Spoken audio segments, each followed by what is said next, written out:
not had enough coffee yet. So, good morning. What's up, Rolf? Thank you for the kind words. What's up, Dribrum? What's up, Yachty? Hey, I just saw this morning as I sat down, Rogue Trader is on Xbox Game Pass all of a sudden. So I'm going to have to make a video about that today and go download it on the Xbox just to do a quick showcase for people, because I think that's absolutely a game that people should play. If you've not played Rogue Trader yet, by Owlcat Games, that is a phenomenal CRPG, and it's on Game Pass now. Like, I think that's just phenomenal. Also today, it's not going to happen during this stream because we're going to only do Kingdom Come Deliverance right now. But then when I go, what's up, Heinrich? See him. I'm gonna go through the. Well, maybe we'll do it. Maybe we'll do it today while we're sitting here. Not right now. In a bit. I want to go through the Dune Awakening character creator and benchmark, because the benchmark shows a lot of cool sequences from the game, and then we can go through and do the character creator. We might do that live this morning with everybody. But we're going to go play some Kingdom Come Deliverance. I actually took the time this morning to finally go link my pros account so that I could claim the those Twitch drops I got the other day, which I got the what was it called? The cut purse set. Yeah. The cut purse set. So that I actually have a proper sneaky set of gear now. But I got to go find a chest. So let's go do that. And I need more coffee, I'll tell you that much.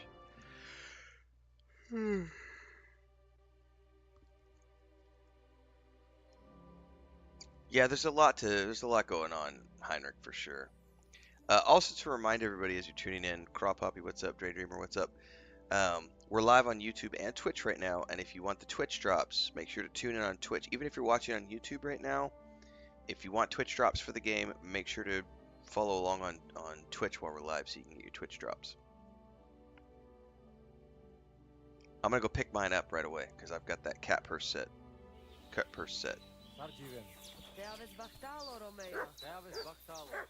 And I'm right here at a oh no, they don't have a chest at this bed. I'm sorry. I gotta go somewhere where I actually have a chest.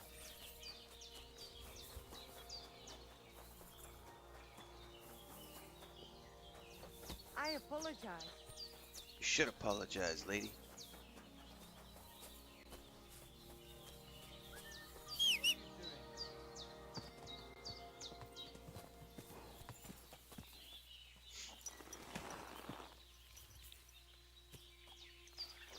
Ah, wrong button. Man, it's muscle memory from having played too many games. Alright, we need to go somewhere where I actually have a room with a chest.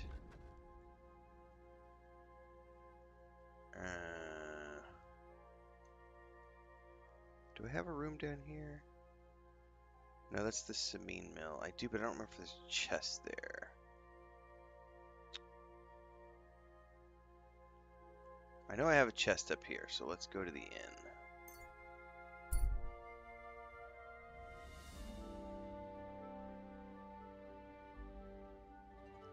Continue on my way. Excuse me. Stop and fight.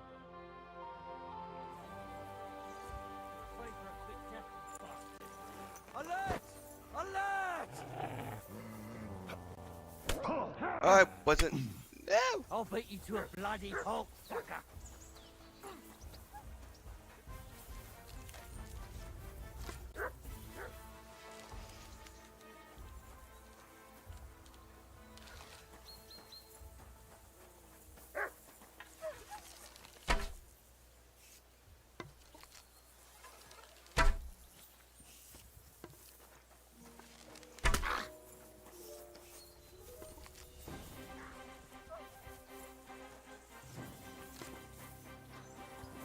Go fuck yourself.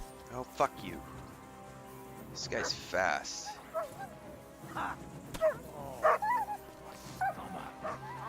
I fucking missed. Guts, you whore son. Okay, Take that, you now I can shit. switch. I've been waiting for you.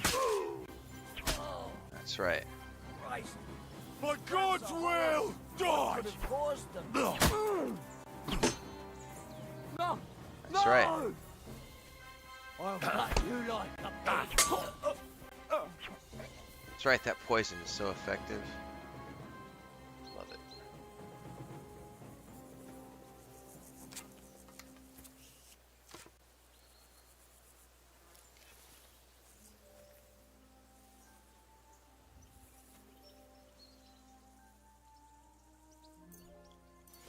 Take a Groshin. It depends, Steve. If you get a chance to like start off at a distance, bows. I have found, especially with the Dollmaker potion, a bow is so good. You do need distance. It's a little tricky, like what we just did there, but I have a bunch of perks that give me additional speed and stamina and all sorts of other stuff specifically for running away to create distance. I'll show you. Oh, you're still Attack! awake. Come and help us!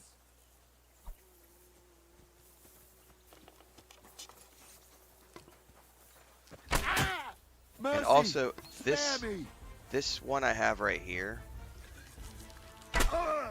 it keeps them from running, so they can't. Once you stick them with an arrow, they I'll can't sit chase on you your anymore grave. because it blocks them from running. Ah! Ah! This potion is freaking amazing.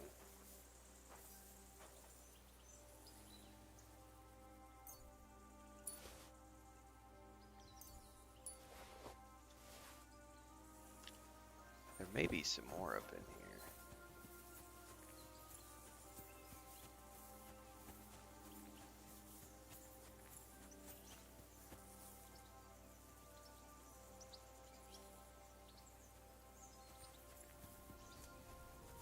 Do I need any food? 66.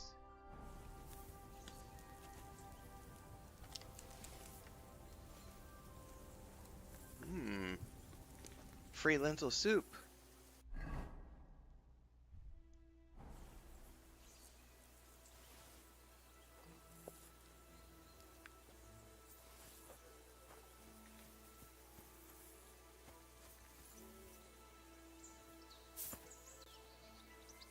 Are these guys sleeping? Ah, I forgot that's not the button for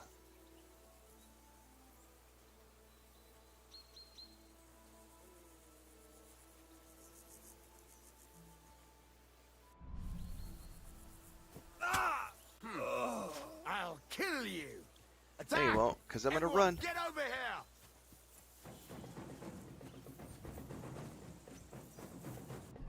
Oops, wrong button. My muscle memory is all set up from Avowed. So now he can't. Now he can't do anything because he's been stuck, so he can't run. So he already attempted to give up. Superdella! What the hell is going on? I don't know if you were a good guy or a bad guy.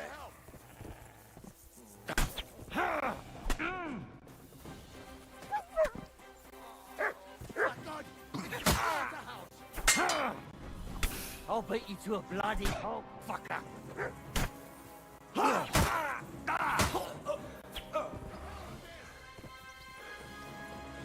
Sick!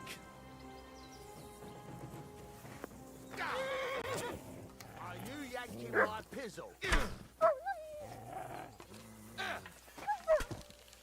Oh, actually, I shot my horse.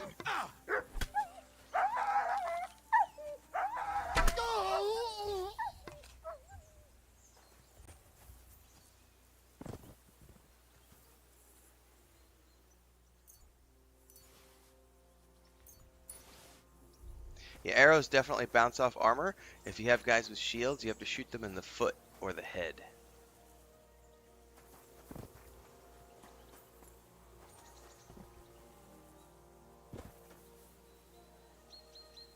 Oh, the mercenary wasn't a bad guy. Oops. Not bad. I shot him because guilt by association. I need to poison more arrows. However, before we do anything, I need to repair. God, I gotta get used to the muscle memory for this game.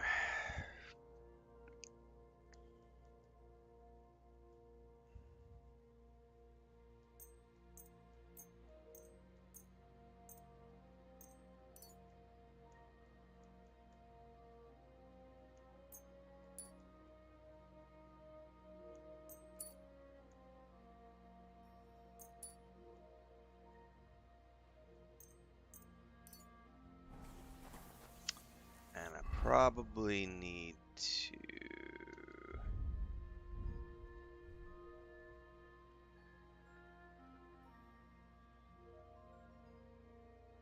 Oh no, am I out of arrows? No, I'm not. There we go.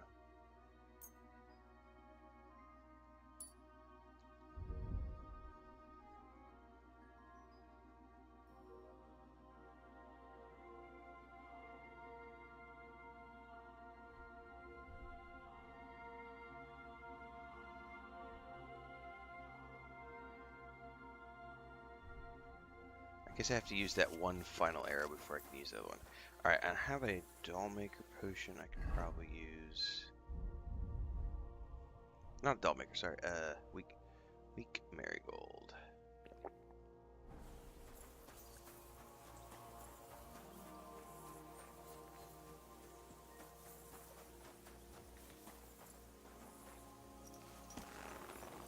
Alright, let's continue back.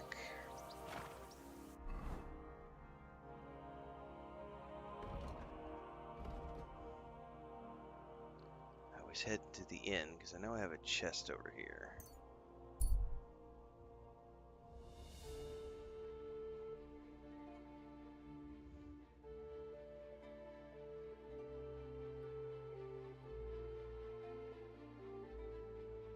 What's up, Devon?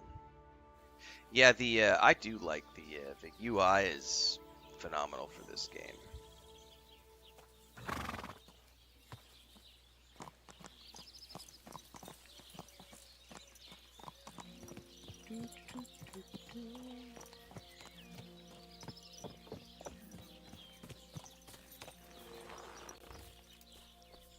May God give you health. Thank you very much. Alright, I have a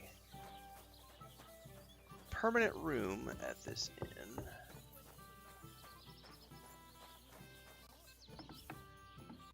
More importantly, I have a chest, and in this chest I have a set of cut purse gear, which we're going to take a look at right now.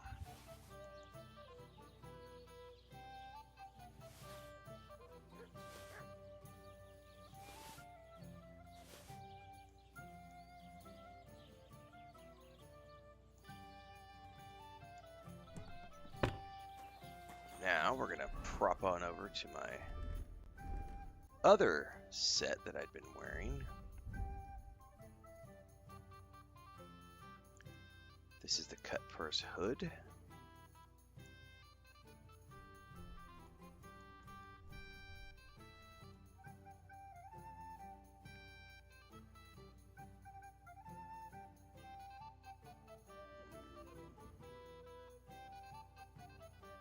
I may keep the one I'm wearing. I don't know though.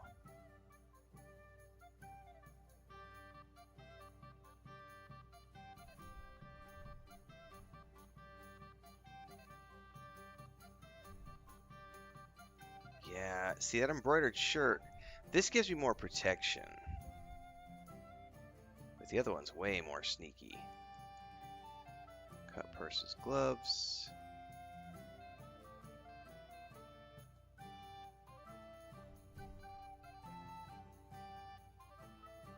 Cut purse hose. Cut purse shoes.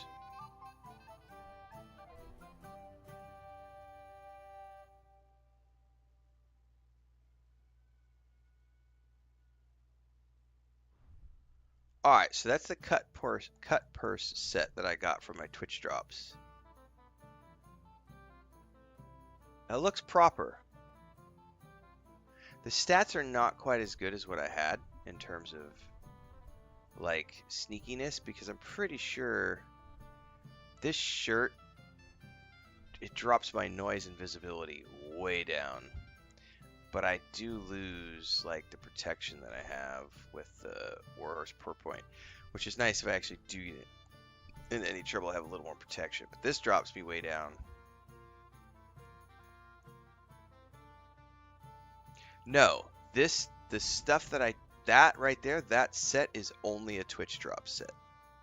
Period.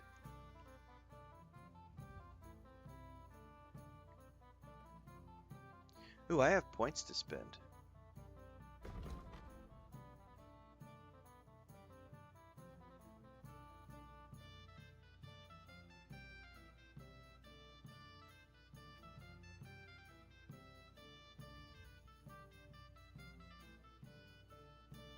Oh, I'm taking the Creeping Phantom.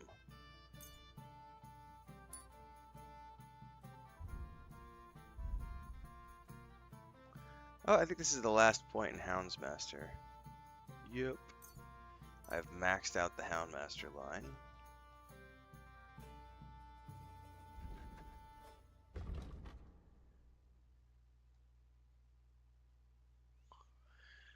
I think I chose these the other day, but I forgot to save on the way out, so...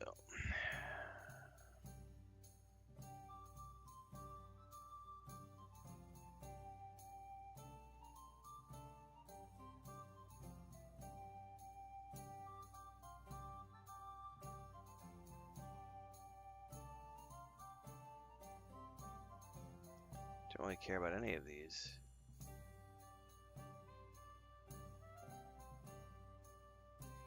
I'm not really ever picking pockets.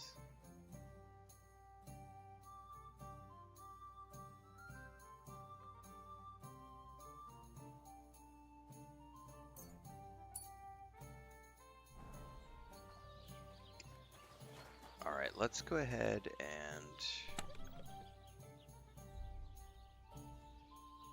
we're gonna put a few items in here.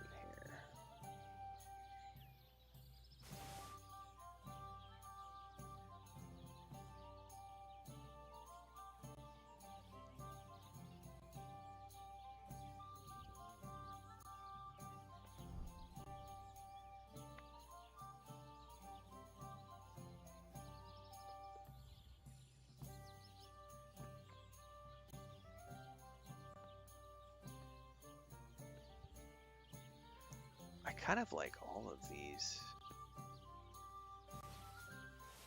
I have unlimited storage, so I might as well put them in there.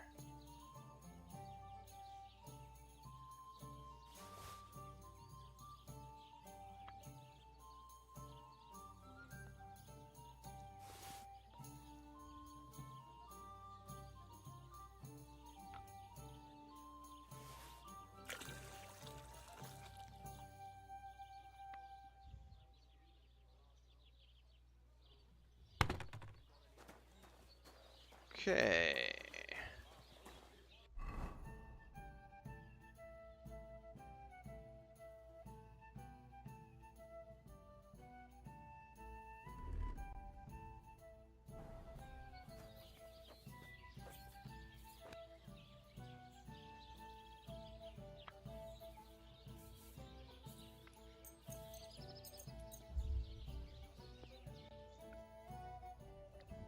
Yeah, I know, Dre Dreamer. It's rough. I actually was I think the hardest for me was I was up the other morning, and I have a TikTok and YouTube short from like 2 days before, and it was on one of the days when she had it was right before she had a vet visit. And it's you know, it is what it is. It's not easy, especially because she's on like so many of my past streams. But it is what it is. What's up, Trey Talks? Am I playing on console or PC? I'm on the PS5.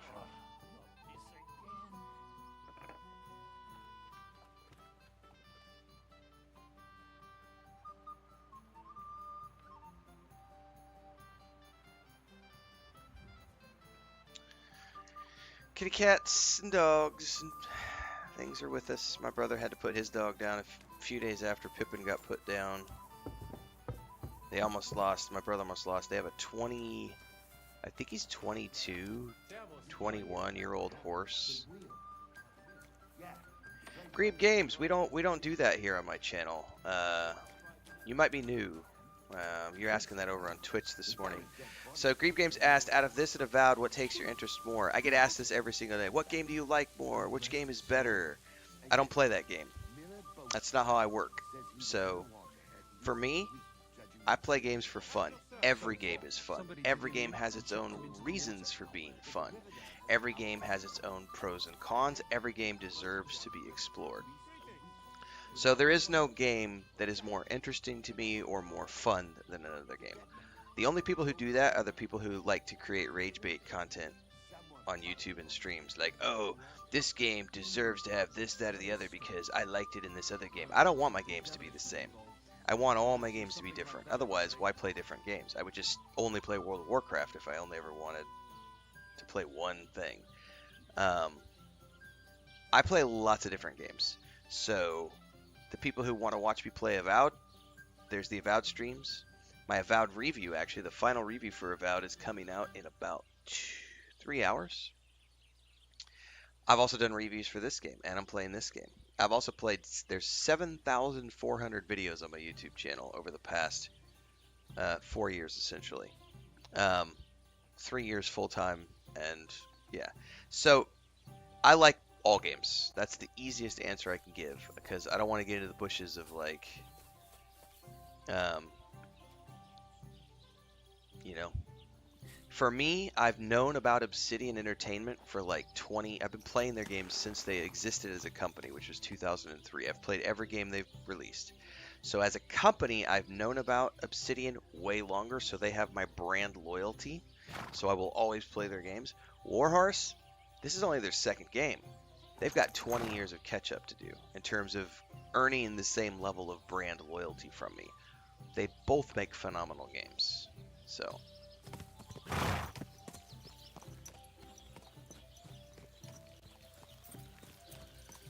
I think I do have that side quest. I was running around trying to do this the other day.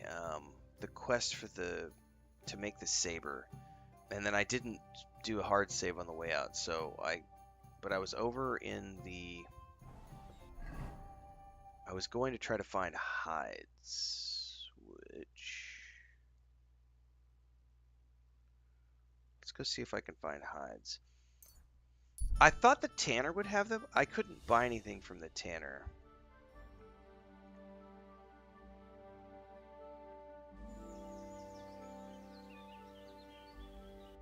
I forgot to eat.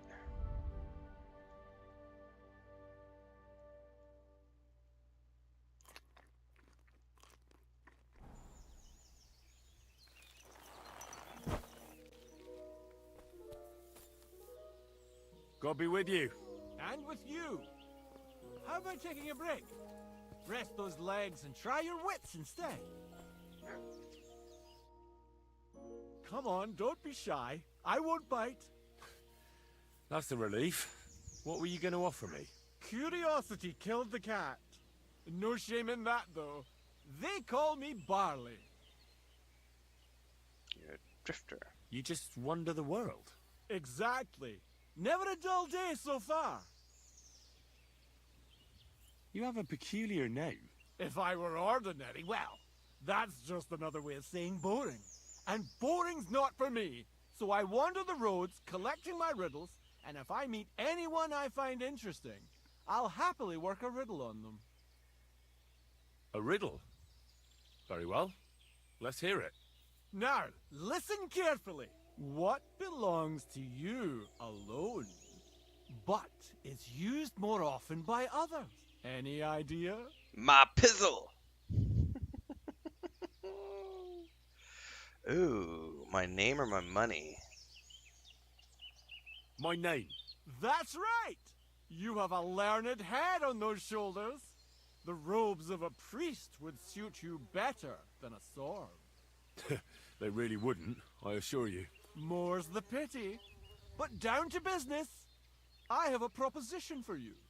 You deserve a reward for solving my riddle. Except, you've caught me flat broke. I can give you some of what little I have. Or teach you some of what I know. What'll it be? Teach. I'm always up for learning something new. What can you teach me? I spend my days on the roads and my nights in the taverns. What interests you more? Tell me about your experience on the road. You can't beat a sturdy pair of shoes and a good supply of wine or ale with you. And keep an eye on the clouds. They can tell you if a big storm is brewing and whether you'll have time to find some shelter. I'll bear that in mind. And you'll stay dry. Farewell! Nice, I got some survival XP. That was totally worth it.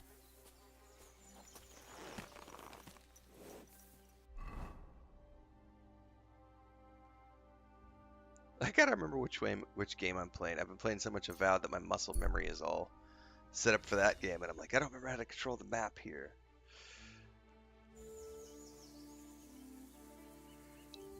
Alright, we need to go up the hill to, because out of sheer curiosity, it says there's a tanner here. I came here yesterday and tried to buy something off this guy. I did not see that, because I was wanting to find deer hides, right? And he didn't appear to have anything for sale. How many years have I been playing games? Oh, Jesus. Since like 1980, probably 86.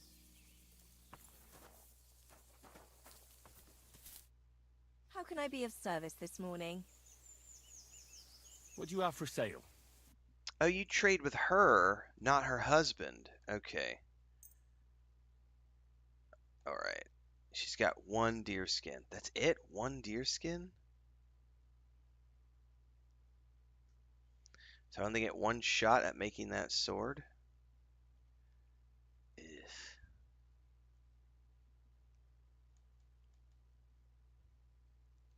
I'd like to discuss the price.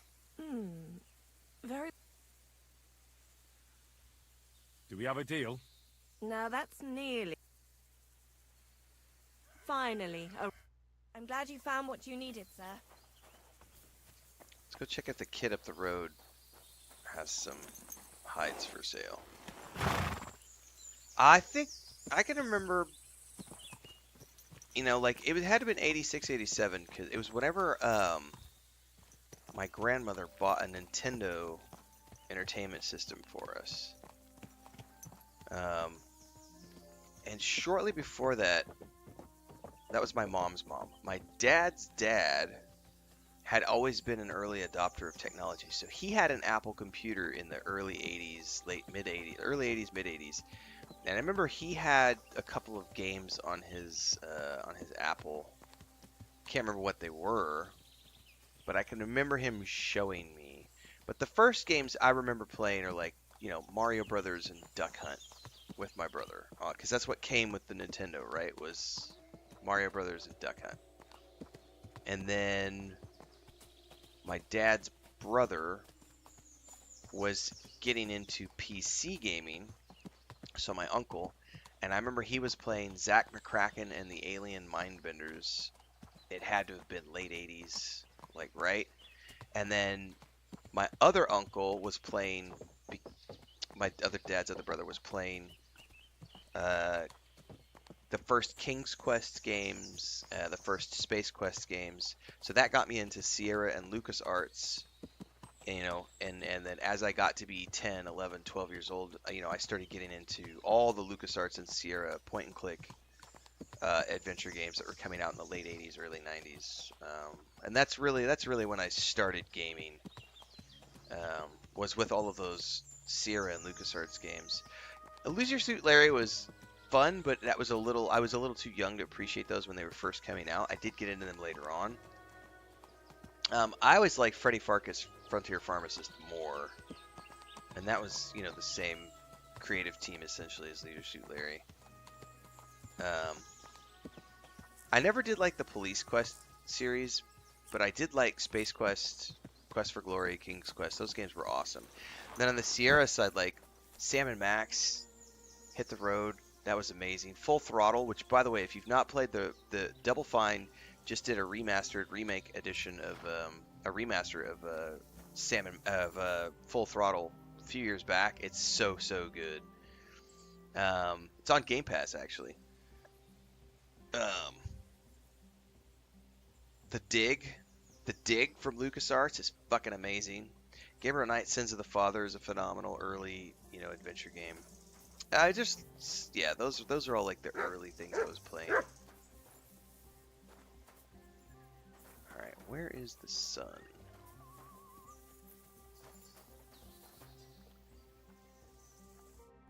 Do you God bless you. trade?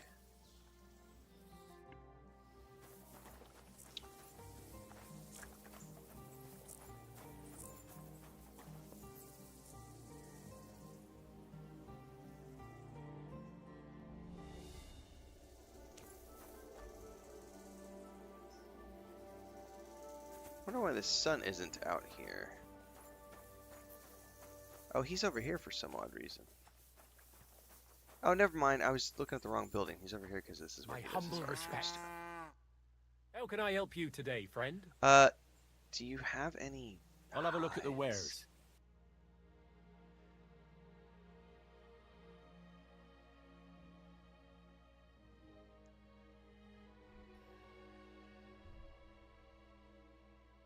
You do have some deer skins. Perfect.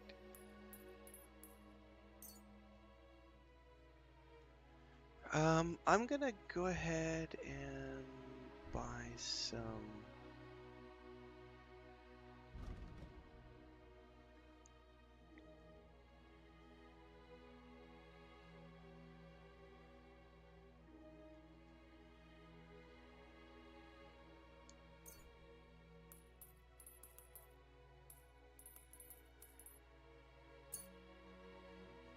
I'd like to discuss the price. Well, I suppose we can try.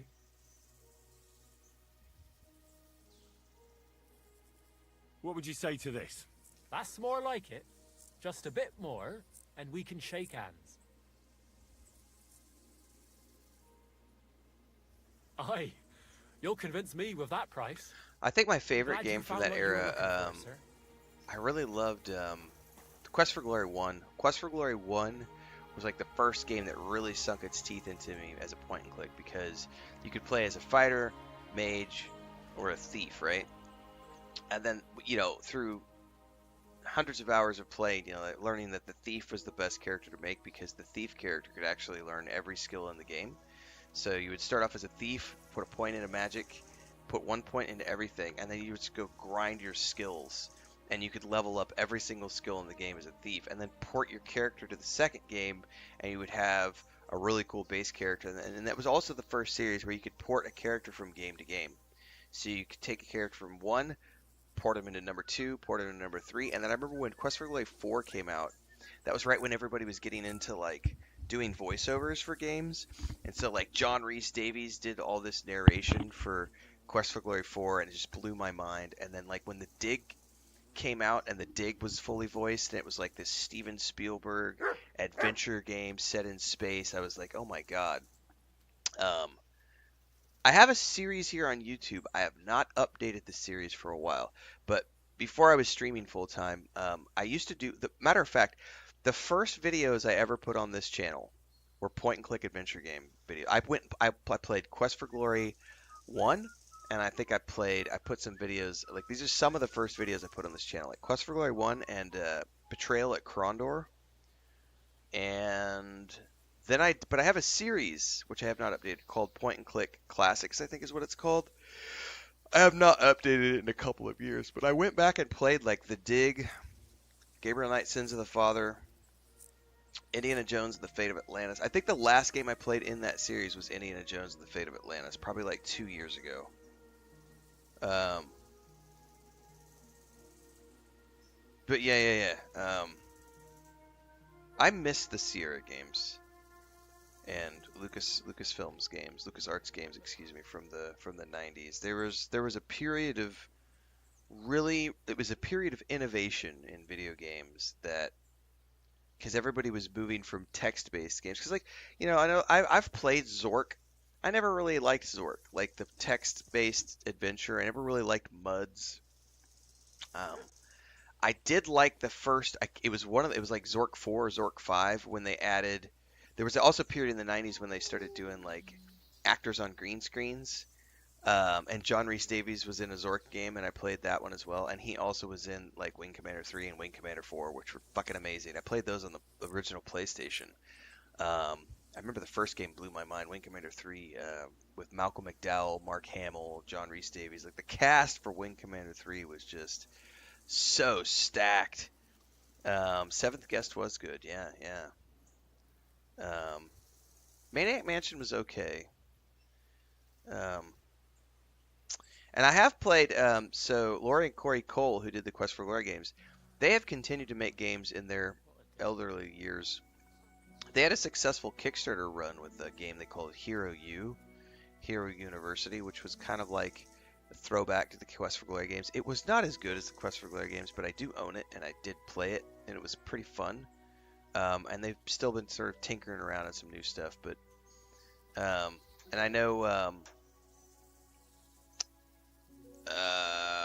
the Ken and why am I blanking on her name? His wife, the Richardsons, the people who owned Sierra, like the lady who did all the King's Quest games, they came out of retirement like 3 years ago and built a new game, which was like a remake of an older game, like Monster Maze or something.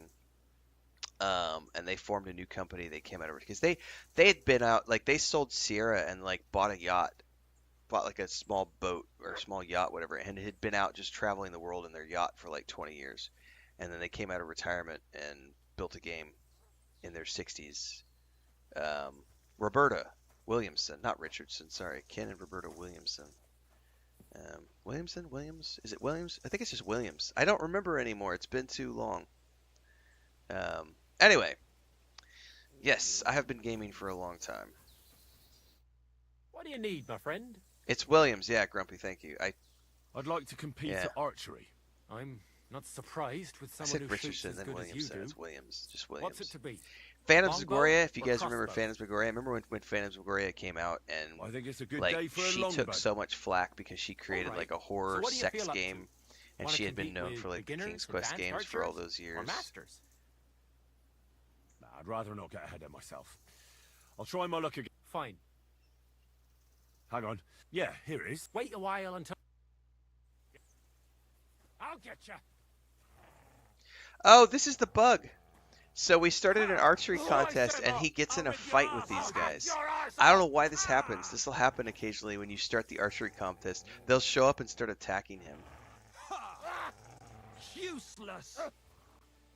We'll finish this quickly. And I have no idea why. Amen to you. And then you have to, No way. You I'm swine! Where am I? Did I faint?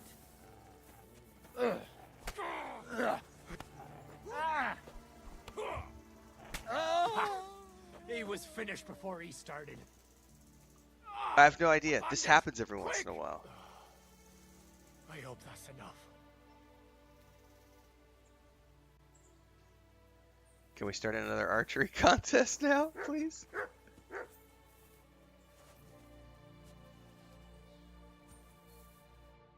What would you like, sir? I'd like to compete at archery.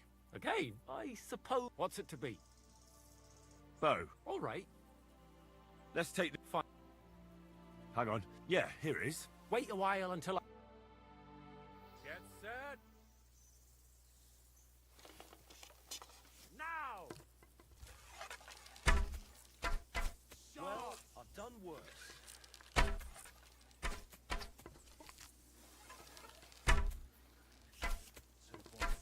Not great, not terrible. Well, I've done worse. Well, I've done worse. Hey, that wasn't so shabby.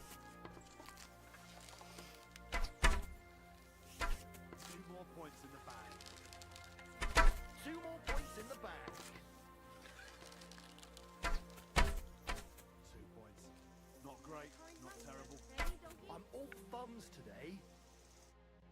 I'll be buggered. You actually won. Who'd have thought it? Here you go. A well-earned reward. Thank you.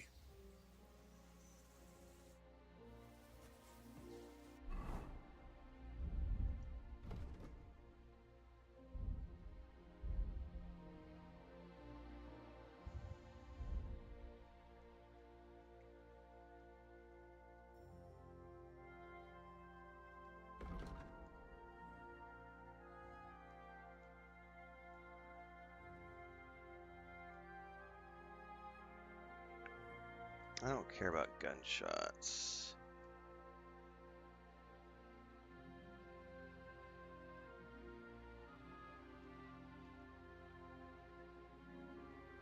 I do want to get to 14 though, so I can get crippling hit too.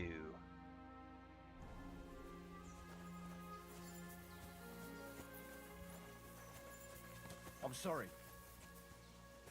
I think we're just gonna sit here and grind out some What do you need, sir? marksmanship this morning with coffee. Oh, hang on, something just moved over here. My stream laptop just like shifted. I think it's because my wife cleaned everything and some stuff moved. All right, give me right back. I need more coffee.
All right, let's go ding. I need to get a ding in marksmanship so that we can move on to questing. We'll go probably do that blacksmith quest.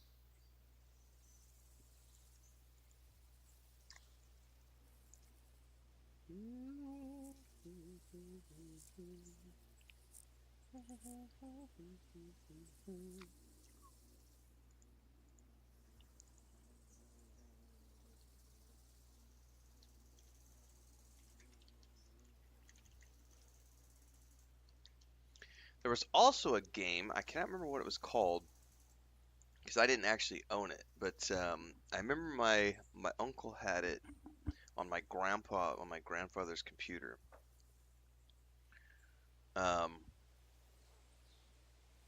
It was a Middle Earth game. Would have been the mid 80s.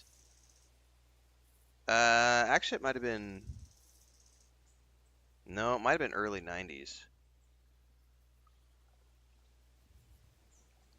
But it was like a Middle Earth game, Lord of the Rings game for the Apple. And I remember it being fascinating because it was like you could control like armies and stuff, and during the battle against like the fields of Pelennor, when you have all the armies of Gondor versus Mordor, and you could actually bring Gandalf into the fight, and he just decimated everything. That was crazy. And also, I think people have forgotten these games, but Interplay made, I think they only did 2 of them. I think they did Fellowship of the Ring and the Two Towers somewhere in the 90s, which were phenomenal Lord of the Rings games, but I don't think they ever did a Return of the King.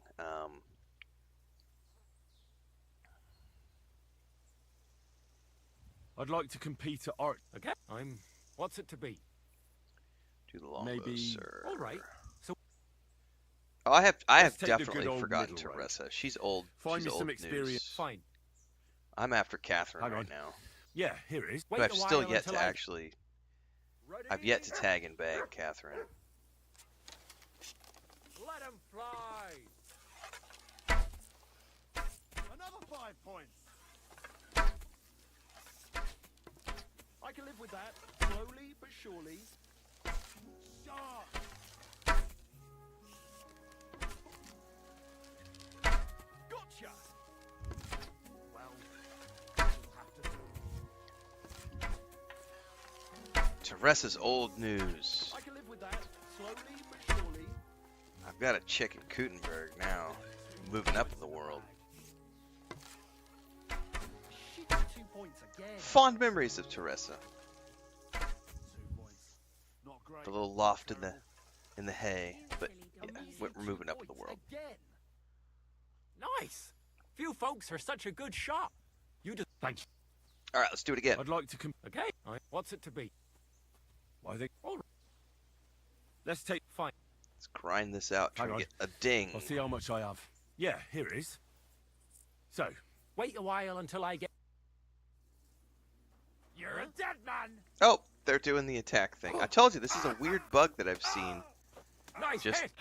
It's somebody shows up, it's one of the guys, and they hate him. So they run off and attack him, Fuck this. You know that for us, fucker. and it's random. What was that idiot? It's not every time we do the competition.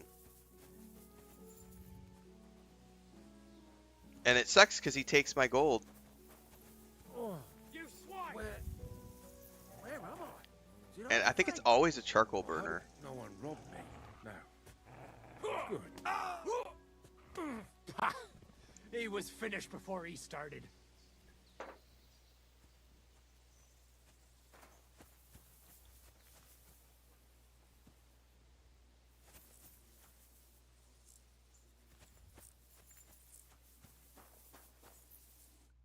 What will it be? I'd like to compete. Okay. What's it to be? Bo, All right. let's take. Fine.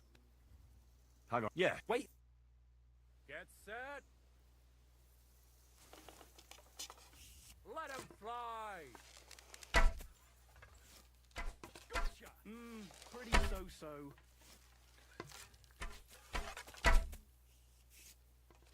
I'm actually 2 points again.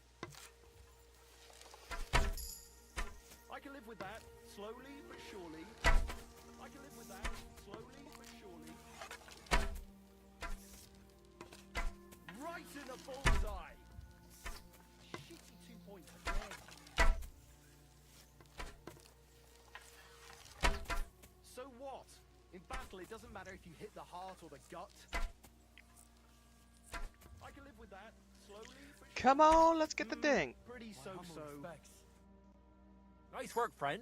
Here's your. Thanks. I'd like. Okay. What's it to be? Maybe. Oh. Let's take the. Fine. Hang on. Yeah. Wait a while. I'll kill you. See, it's like, it's not every time, but it seems like it's every other time we do this. We just gotta wait for them. I'm into you. They took him out. They took him out. It's a charcoal burner, right? Yep, every single time it's a charcoal burner. I don't know what the charcoal burner did.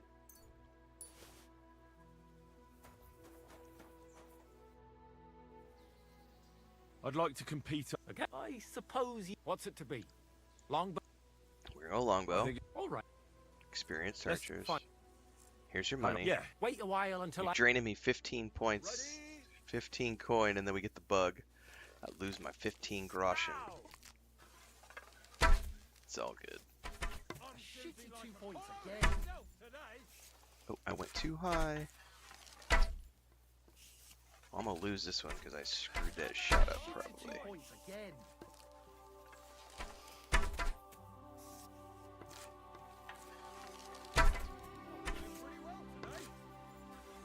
Oh, it has nothing to do with me though, Red Wolf. It's the 2 points again. It's the archer's son. Always attacks the charcoal burner. He doesn't like the charcoal burner for some odd reason. Pretty well today. So they're not attacking me. It's the charcoal burner versus the archer's son. Or this archer kid. I'll be buggered. You actually... Here you go. Thank you. I'd like to compete. Again? What's it to be? All right. Let's Fine. hang on. Yeah. Wait a while and... Get set. And we're up. A measly 2 points again.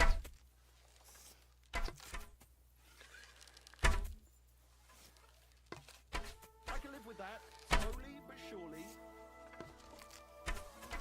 No, hold on. I nailed it. Pretty so-so. Shit. A measly 2 points No, no, get out of the way. A measly 2 points again. Okay, I almost got shot. A measly 2 points again. You're always welcome here, good sir. We should be getting close to a ding for level 14 marksman, which is really the only thing I'm Well, after I'll at this be point. buggered. You won. But you've Thank you. Let's do it again. I'd like. Okay. I'm not surprised. What's it to be? I'm not good enough Alright. to do the master level because they kick my ass every time. Let's take the good old. Fine. Hang on. I'll see. Yeah. Wait a while. Get set. Let him fly. I'm all thumbs today. A shitty 2 points again. Well, it'll have to do. A measly 2 points again. That's 5 points. I can live with that. Slowly but surely. The back again, and I'm not even trying. A measly 2 points again. I love the dialogue from these guys when you're shooting. They're shooting 2 points. Again. I got it again. I'm not even trying. Again. Not too shabby, friend. You've earned your reward. Thank you. I'd like. Okay. I'm not. Come on, buddy. What's it I to just be? want a ding. All right. Let's take. Fine. Hang on. Yeah. Wait a while until I. Ready? Now. Wasn't so shabby. Another decent shot. There it is. Marksman 14 and my perk point. That's really all I wanted. Well, I've done worse. Shitty 2 points again. Another decent shot. You might as well just give up. Bullseye. Hey, that wasn't so shabby. That's 5 points. That's all I wanted was the perk point. Another decent shot. Nice work, friend. Here's your. Thank you. God be with you. Things to you, friend. Okay. Let me spend my pointy point. In marksman, I think we're going to go for the second rank of crippling hit, I think.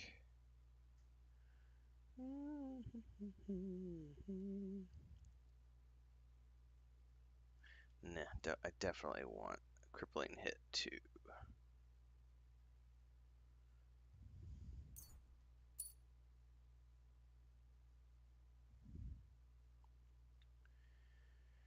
Okay, I think that's enough for now. Let me go ahead and repair my bow. Yeah, Hal shot first.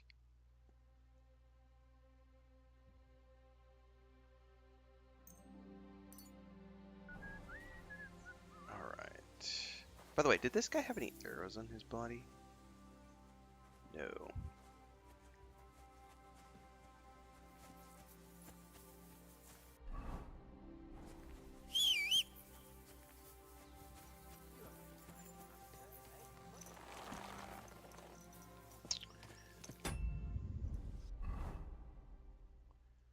think we can go work on that sword maybe now. Ah! I'm not playing Avowed. I'm using the wrong... so, on Avowed, you use the right thumbstick to zoom in and out of the map. And it doesn't do that here. Here, up and down on the right thumbstick only moves you around the map. It's so funny to me, man. Every game does it differently. I wish there was a standard for, like, at the very least, like, if there's a standard, most games have, like, the circle button is, like, sneak. Not here. Here, this is sneak. Like, makes me laugh. Alright.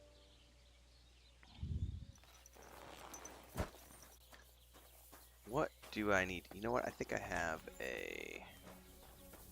At your service, sir.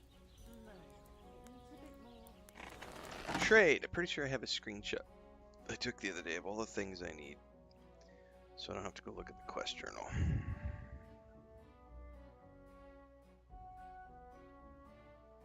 Not a screenshot. I took a cell phone shot, man. I need iron.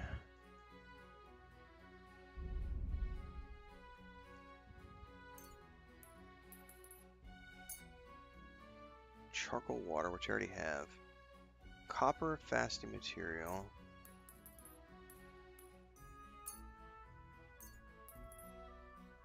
And steel.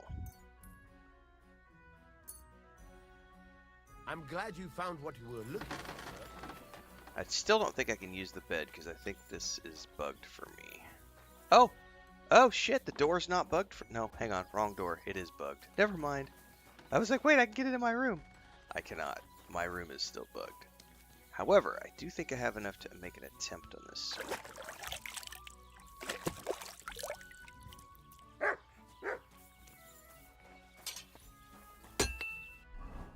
Yes. I only have just enough steel. I'm going to use a schnapps here. Because I don't know if I'm going to be able to actually do this. If it's too difficult... Oh, I got a perk point. In drinking, I think.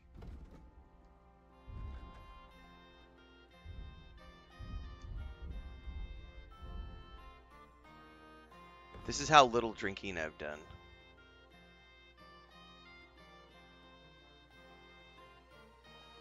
Beerfoot instead of barefoot? Oh my god. I'll take it. Beerfoot. That's hilarious. Alright, let's try to make this sword. My blacksmithing skills are really low, so I highly doubt I'm able to do this, but that's why I did a hard save, because if I can't do it, just go do other stuff.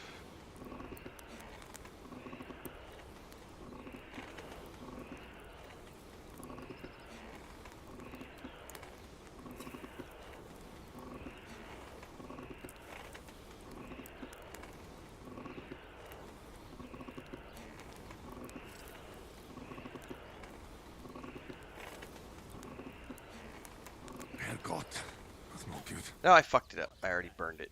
That's... yeah. I'm already fucking it up.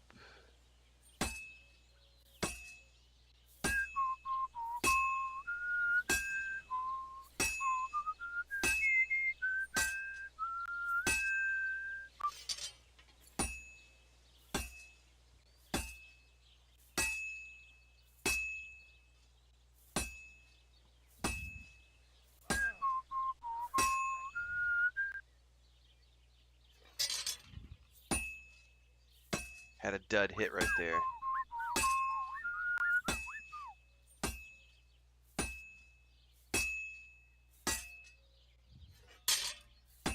Dud hit.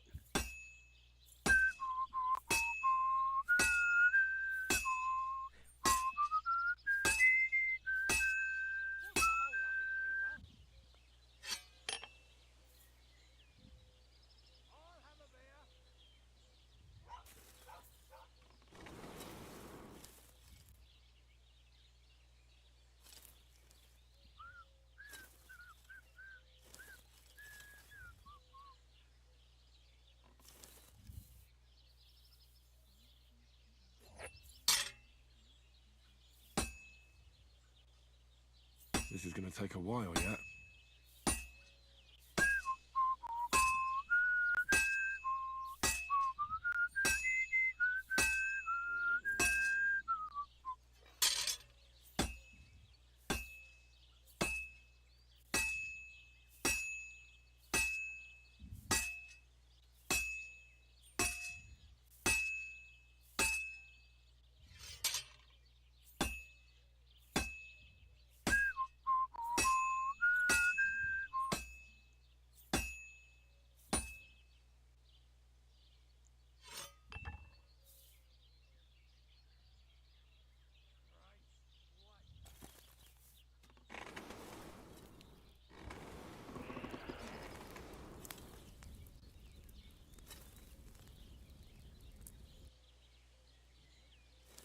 You have a kind master, eh, Toby?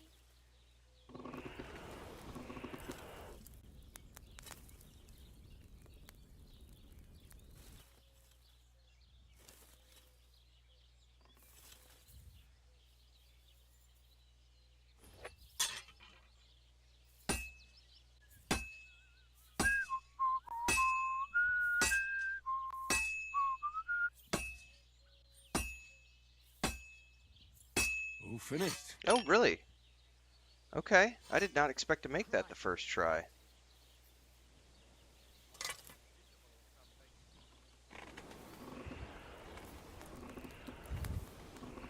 Thanks, 80 Storm. I actually have an appointment with my special doctor at the physical therapist in about 2.5 hours. With x-rays, because I went and got x-rays. Yes? Wednesday, not yesterday. Wednesday I went and got new x-rays for him, so. I am feeling a little bit better, but, you know, it's a process, so we'll see. I'm also just not doing anything, so. Alright, I know I need to kill a dog with the saber. Which is crazy.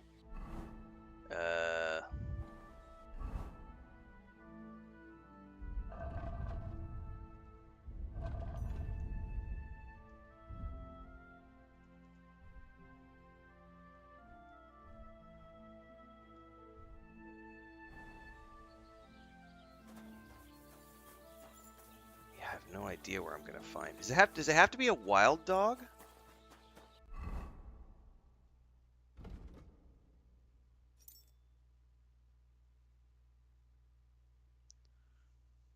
I must kill a dog. It doesn't say wild dog, it just says kill a dog. Surely I can find like a domestic dog and take care of it and then get out of town before I get caught.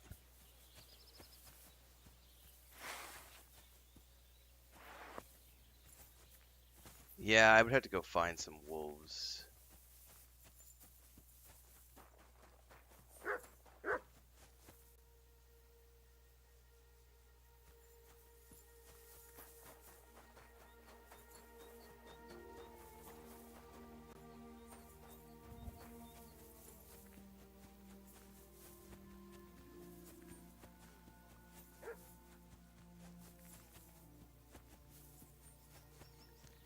Here, puppies.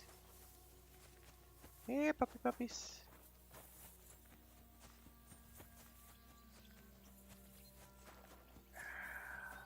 I know I've killed wolves a few times for quests. Problem is I have no idea where to find them.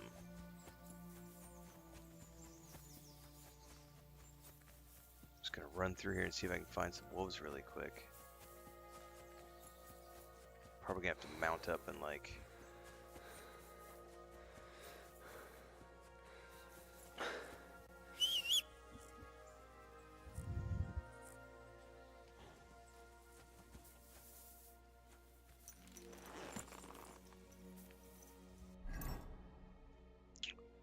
check the map, because surely I've got some like wolf packs or something marked. God damn it. Different game. Cemetery. I remember there was some wolves over here in the forest. I wonder if they're still there though. Lover's spot. Let's see. If I go over here and go straight south, I might be able to find some woods.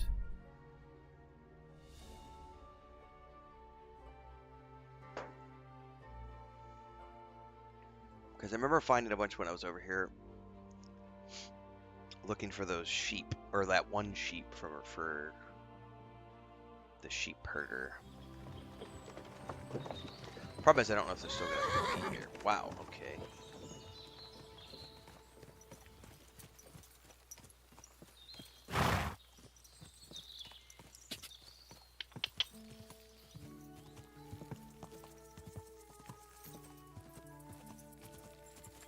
Whoa! Whoa!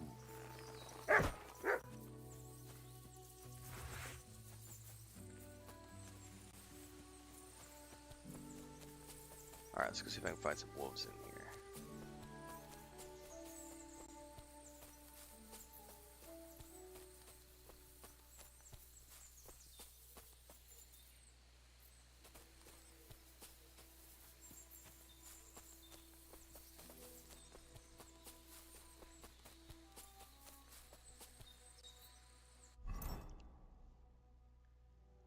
Southwest.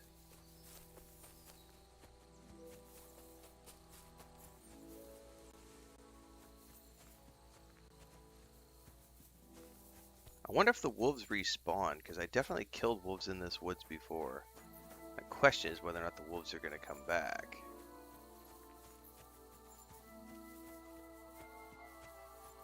No, there's a deer. Alright, let's go wander around in these woods a little bit more. 80 Storm says, do I think streamers should review games? Okay, your comment, I gotta decipher your comment. Do I think streamers should review games when the developer is trying to make something other than what the streamers want for a game? No, I just think that it's, I think that the hardest part, so back in the day, if you wanted to be a journalist, you had to have credentials, and you had to then take said credentials, and you had to go work for a media outlet where you then worked your way from the bottom up. And the only way you were able to work your way up is by doing quality reporting. And so they would start you off on the beat. They would send you out to do interviews, right? And you would then, that would go through an editor, and the editor would tell you, well, you don't say that, you need to say this, do that. And they would teach you journalistic integrity, the ethics of journalism, the importance of having an impartial viewpoint, the importance of covering a topic with an impartial voice. So it's very important to, when you're writing about something, you are creating an unbiased report about that thing. I don't care if you like me or not, Nirvana. I really don't give a shit. Your clicks and comments, it all pays my bills. And the problem is that when we started getting into like blogging, as an example, blogging was the first step. Blogging allowed anybody with an internet connection and a blog to start putting thoughts on the internet, and those thoughts allowed some people to start believing that they were journalists, because they'd be like, well, I can report on something. But the problem is with most streamers and or bloggers is that they don't have any training in how to be impartial in their reviews. So what you get is most streamers or bloggers who create reviews about something are not reviewing from a place of impartiality. Hey guys, looks like we're gonna ban our first person of the day. And here's the cool thing. You know what we did yesterday? Check this out. Thanedar's not here to celebrate this with us, but I'm gonna try something out. So we're gonna ban this user. He's like, I don't like you. I've reported you. For what? I don't care. Let's hide this user from the channel. Bye-bye, Nirvana777. We don't want you here in the first place. We're gonna hide that user. And check this out, guys. We created this. This is courtesy of Babylonia. Strong hand, fist of iron, judgment falls. Hearts are dying, banhammer strikes. Tears like rain, justice served. Feel their pain. I hit him with the strong hand.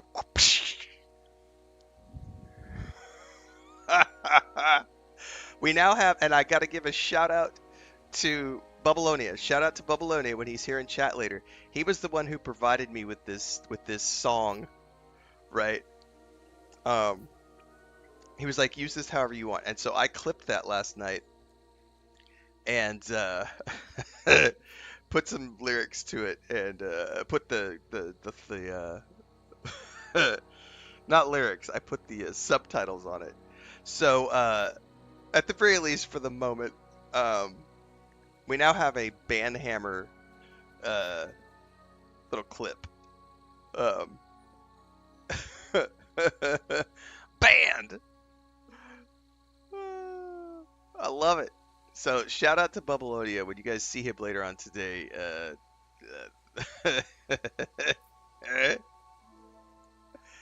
We've been talking all about the strong hand recently. Take my strong hand. Ban him with my strong hand. What is the point of coming onto my stream and saying, I don't like you, Renfail. I've reported you. And get the fuck out of here with that nonsense. Like, it has nothing to do with the conversations we're having.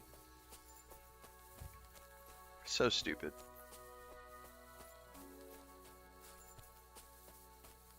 Anyway, what we were talking about is like, the problem is that so many streamers they're not reviewing games from a place of impartiality.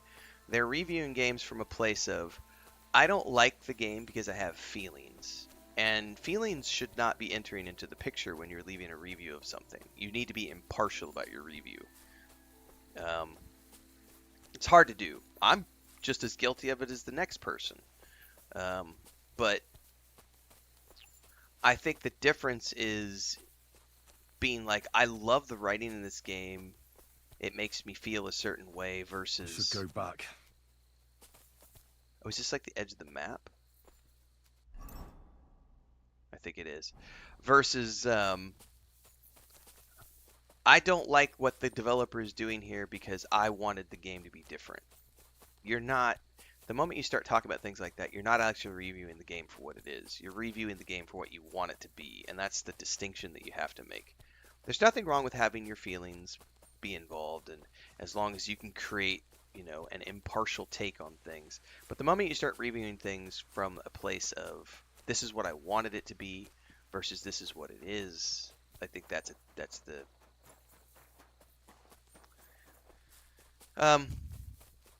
Yeah. It's tricky. And there's nothing we can do to stop the rise of bloggers and YouTubers. And I mean, I'm a YouTuber. Like, you can't stop humanity from progressing. So all you can do is filter your stuff and figure out who the people you can trust are.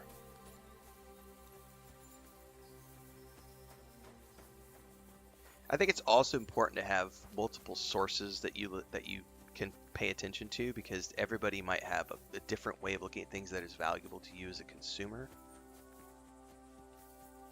Is this a wolf? No, it's a buck. Gosh darn it. Are these wolves? These are all bucks.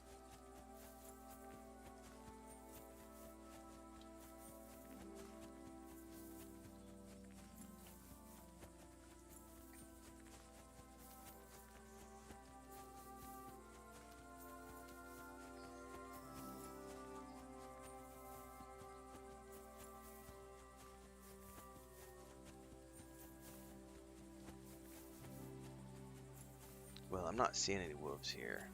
Do I trust IGN? I think IGN is a source of information, just like PC Gamer and many other places. I like a lot of the IGN coverage, especially their IGN First series. I think the IGN First series has been very educational to me for a lot of games that I've played.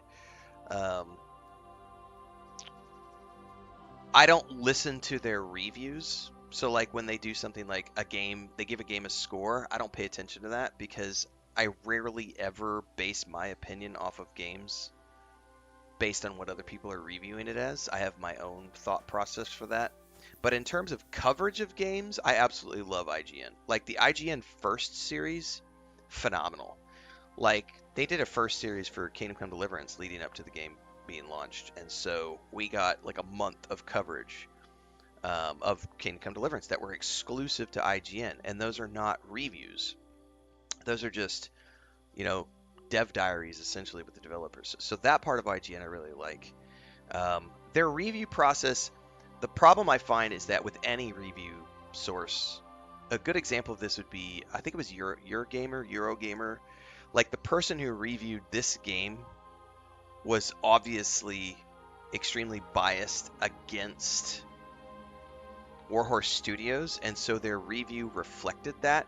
And they also didn't vibe with any of the Kingdom Come Deliverance 2 place. Like they didn't like the cutscenes. They felt there was too many cutscenes. They felt that the cutscenes were boring. They are an action gamer and they wanted more action in the game, and so they got very bored when they were watching the cutscenes. Whereas I view this as watching a movie or a TV series. I want more cutscenes. I want more voice capture. I want more motion capture. I want to see all of these actors doing amazing work. I'm here to watch. Let's run just west. I'm looking for wolves. Let's just keep running. I'm here to watch this. It's like a show. It's like watching a TV series. You know, I'm getting 100 hours of Henry of Skalitz. Oh, here's a wild dog.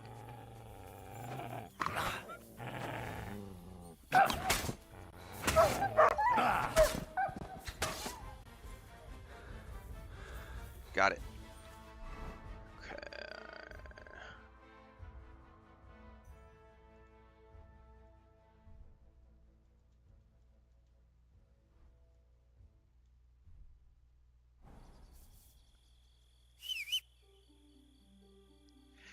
Anyway, I play this game, and to me, it's like watching a TV show or something. So I'm all involved. I'm getting 5 seasons of Henry of Skalitz and Hans Sir Capon, you know, doing adventures around Bohemia. So for me, I view this very much like a TV show. So I am happy to get as many hours of entertainment as like. So when I see a reviewer who poops on this game because they didn't like all the cutscenes, that person's opinion for me kind of becomes irrelevant because I'm like, well, you didn't really, you know, you didn't understand the game, so you weren't the right person to review the game.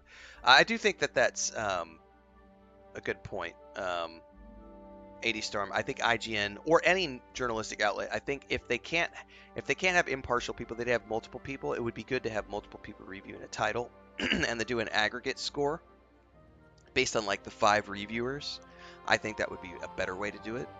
I do not think the Eurogamer article was impartial at all, because she was the person who wrote that article literally was stating in the article, I didn't like this. I felt I didn't, you know, this was boring to me. Hang on. Whether or not it's boring to you has those words should not be entering in the review. I found this boring. That should not be a part of your review, because the moment you say that, I found this boring, it's no longer a review. It's now an opinion piece. A review would say, the game has many cutscenes. Some of them are long, some of them are short. I'm just reporting at that point. It's an impartial report. I'm providing an impartial review.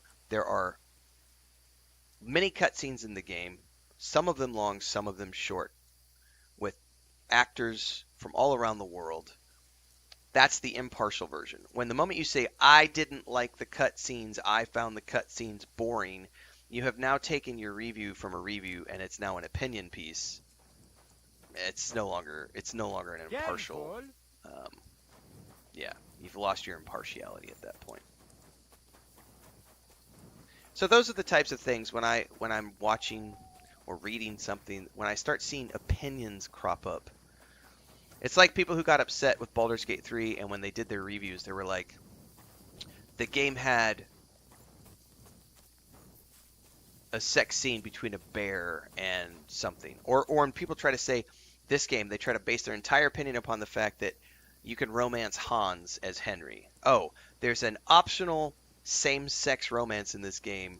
Therefore, I suddenly don't like the game because my prejudices against homosexuality are now affecting my judgment and affecting my review. I'm now putting my opinion about homosexuality into my reporting.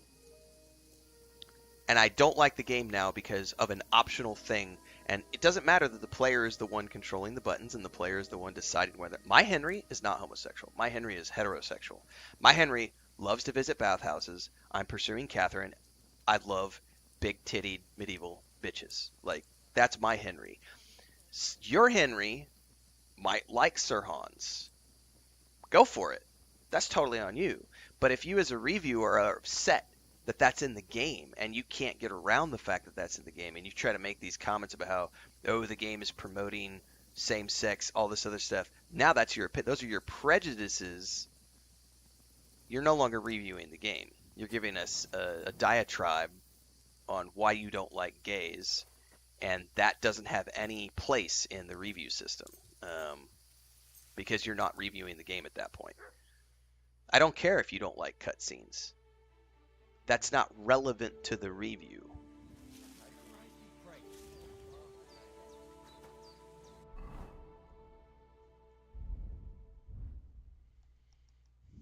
Oh, so boar meat can actually...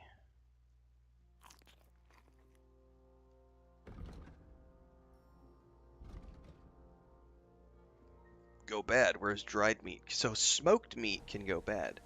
Dried meat stays good. Okay. Excuse me, I got hiccups.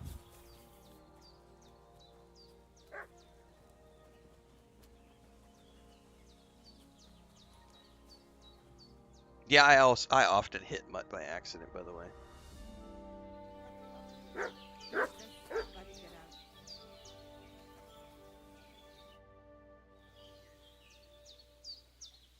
About that saber for the Voivod. Have you forged it yet? Show me. It's ready. I quenched it in the soot water. What about the blood? I killed a dog. I did everything like you said. Here you go. I think I did a pretty good job with it. Shukariben. Beautiful. The Voivod will be happy about how well it fits in the hand. You're probably waiting for a reward, aren't you? Yep. Here, just take it. We've got enough to share. Thank you. And here's something for you to wear. Let other folks see that you're our friend. Thank you. I mean it. Ah, at least it'll be clear to all. You're one of ours and you don't wish us ill, unlike certain other people. What do you mean? When the Voivod was washing away the curse, I looked at the coals in the water. They made circles on the bottom. That means the Voivod was cursed by a woman. A woman? What woman? The coals didn't say, though I do have an idea who it was. But enough of that. I'm sure you have enough on your plate already. And we thank you, Miroman. There are only a handful of Take people whose care. reviews I actually consider to be valid. Mortissimal Gaming is a very good one. I feel that he is extremely impartial. And he also plays the entirety of a game before he reviews it. I think that he is someone... I don't necessarily want to... I don't use the word trust there. It's not that I trust them implicitly, but I do feel confident that if Mortissimal is going to review something, I feel confident that they have done so in a reasonably impartial manner, because I know that he puts a lot of time in. Like, for example, most recently with Avowed, he did, I think it was 3 or 4 full playthroughs. He did 2 on story mode, 1 on normal mode, and 1 on hard mode, I think, before he did his like 100% review, right? So he did 100 hours, played the full game on multiple levels of difficulty before he put out that review, right? Like that whole 100% thing. And a lot of other gamers I'm not going to name any names. They'll play 5 hours and decide that they're going to make a review of something after only 5 hours of gameplay. And the problem with that is that if they have a big enough following, that can be damaging to a game and a game's reputation, and a game studio's reputation can put people out of work even when they make an opinion piece after only 5 hours of playing something. You literally cannot know enough about a game after only 5 hours to make a full review of something.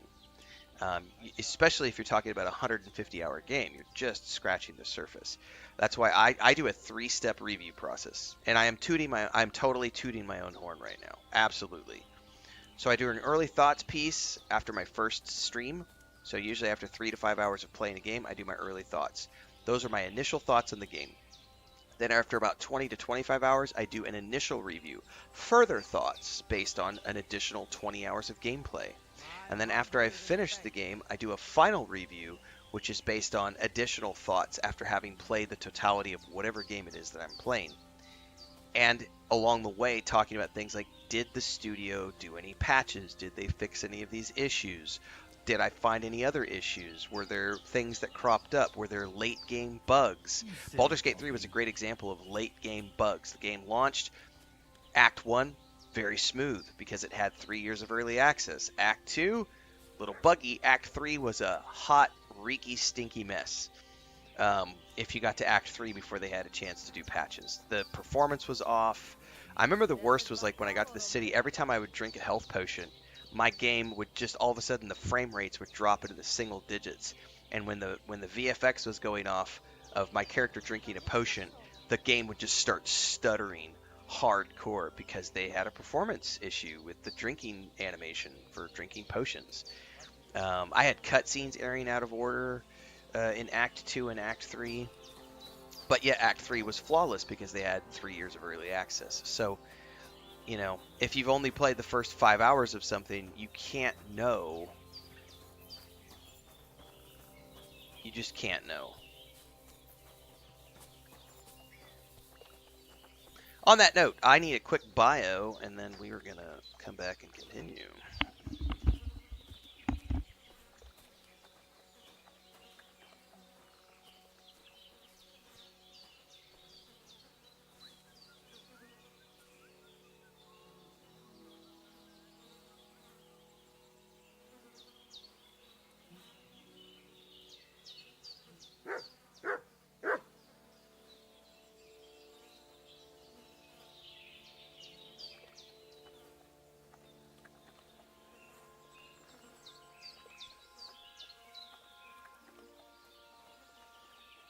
You're always welcome here, good sir.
Takaijas mora, tamishtes tenamishtes.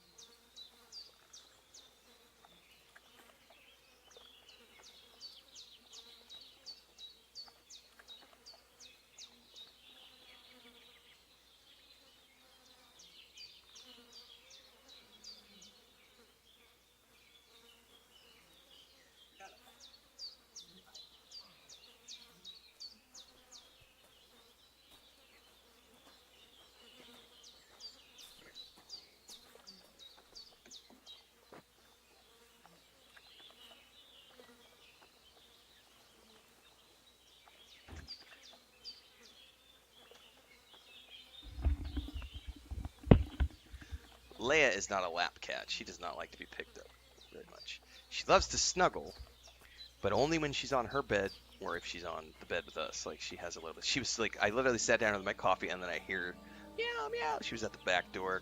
She wants to come in. She is the root of all of our problems, as we joke, because when we moved in, her mom showed up. Dora, the mama cat, first showed up like 2 days after we'd been living here, and she was starving. And so we were giving her food, and then after about 2 weeks of us giving her food, she had been coming in our house, and we just let her. It was like we were letting her come and go. We just left the back door open, and she was coming in, coming out. Well, then we shut our back door every night when we went to bed. And we went to bed. I woke up at 5 o'clock in the morning, opened up the office door, and there's a cat sitting there at my back at my office door, and it was Dora. And I was like, "How did you slept in here all night?" Like, she snuck in, and we didn't know that she was in the house, and then locked the back door, and she stayed inside all night. And then as I'm talking to her, and it's like 5 o'clock in the morning, I hear this meow meow outside the back door, and I'm like, "Oh, you got to be kidding me!" And I turn around and open the back door, and there's this little kitten, which is Leia, who I just had in here. She'd come looking for her mommy, because her mommy never came home in the middle of the night. And I went and caught her, and she was totally feral, like 6 weeks old. Got bit. Stupid decision on my part. She could have had rabies, all these other things. That was a very poor decision on my part. Anyway, caught her. I didn't get bit when I caught her. I got bit when I gave her a piece of ham for like a ham sandwich, and she got so excited about the meat that she bit my finger.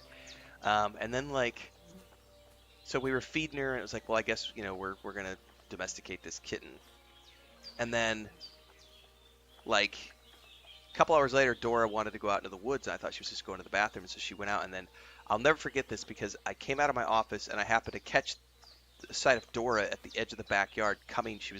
This is before we had fixed all the fencing, and she was coming underneath the fence, and she was meowing, and I was like, "What are you meowing about?" And then I look, and all I see is this little tail coming through the woods, and here comes another kitten, and that was Luke. So we have Luke and Leia, and then Luke was hard to catch, but we caught him and then we had those two, and then we found out that Dora was pregnant. And we had 5 more. So we blame Leia for all the cat problems, because Leia was the first one to show up after her mommy. It was like, she's a little porker, but she's a sweet kitten. She likes to bite your nose. She's a biter. And especially when it's cold weather and she sleeps with us on the bed, she wakes me up every single night at like 3 o'clock in the morning. She'll get up in your face and like bite the tip of your nose. So if I ever die, she'll be the one that eats my nose off my face. Alright, see ya, 80 Storm. Alright, we are going to take a quick break to go do something else for a few minutes, and then we're going to come back to Kingdom Come Deliverance 2. Yeah, the cats adopted themselves. It's very true, Madalena, it's very true. We are going to go do something else really quick. This will take about 10-15 minutes. We're going to go I want to show off the character creator for Dune Awakening. And the benchmark, because it's got some cool cutscenes from the game. So this will show off. We did the announcement yesterday that Dune Awakening is coming on May 20th is when it's launching on PC.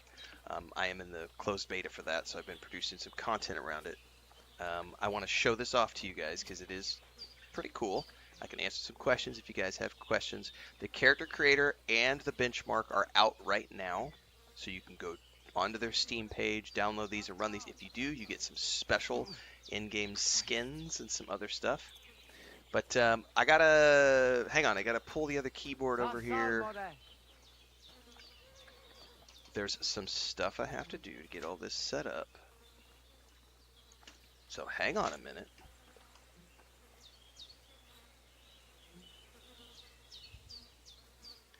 Let me get situated. Let's switch over to make sure that I'm not showing anything it shouldn't be showing. And let's go ahead and switch this over.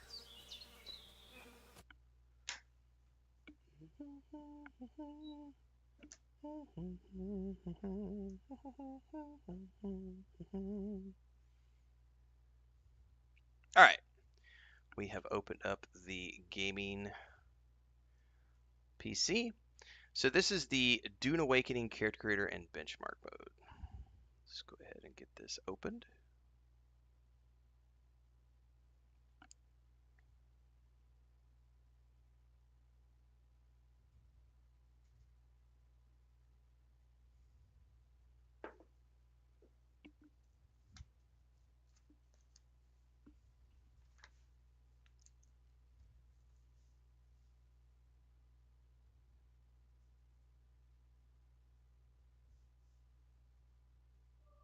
The only peace I find is a future that never happened.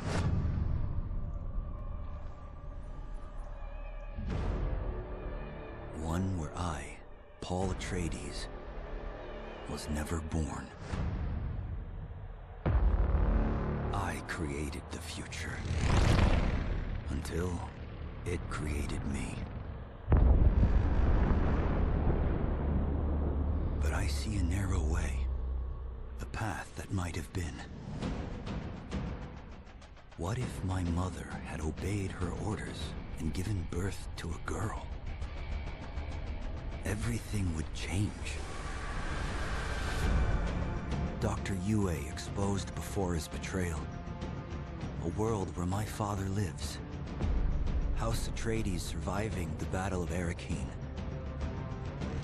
Sardaukar deployed to protect the spice melange. A war of assassins spreading across the planet. Fremen exterminated.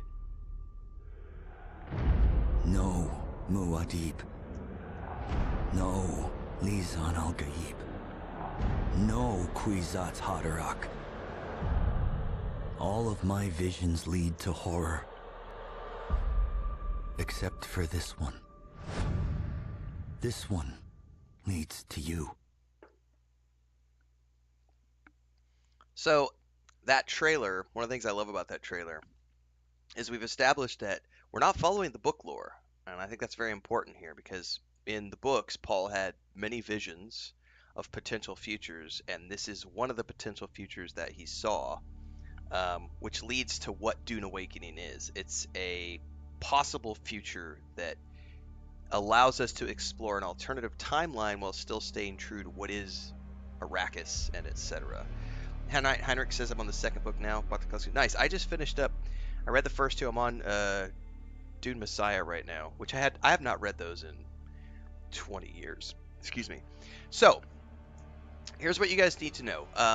Right now, if you plan on playing this game when it comes out on May 20th, the character creator and the benchmark are available on the Steam page, and there are some unique skins that you can get for running the benchmark and doing the character creator that will apply to in-game. On top of which, the character creator here, once you create your character, it saves the game file is saved, and it will then apply to your actual game when it launches. So you can get all this stuff on Steam right now at your leisure. Let me put a timestamp on this because we'll need to clip this out of the stream. So for those of you wanting to know more about Dune Awakening, I do want to run the character creator and show that off to you guys because it's pretty cool. But I want to run the benchmark. Let me think about this for a minute. You saw the trailer. Let's create a character. Well, let's run the benchmark first, because this shows off scenes from the game, and then we'll be able to actually, we can run the character creator. We could do the character creator after that. Yeah, Hector, there's some great quotes from the game, or from the books. Love is nothing more than a safety net to ensure the continuation of the species. It's so true. So this is all in-game footage. Right now.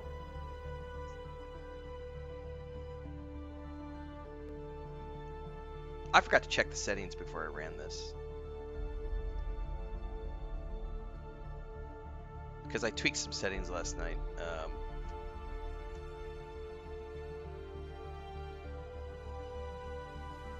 Because my first benchmark I was getting like 180 frames, and right now I'm getting like 80, it looks like. So I probably need to tweak the settings again. But what I really wanted to showcase here was these are scenes from the game.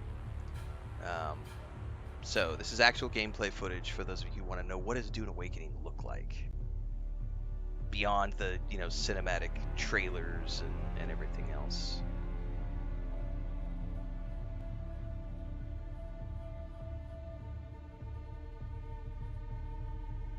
These are all book quotes, by the way.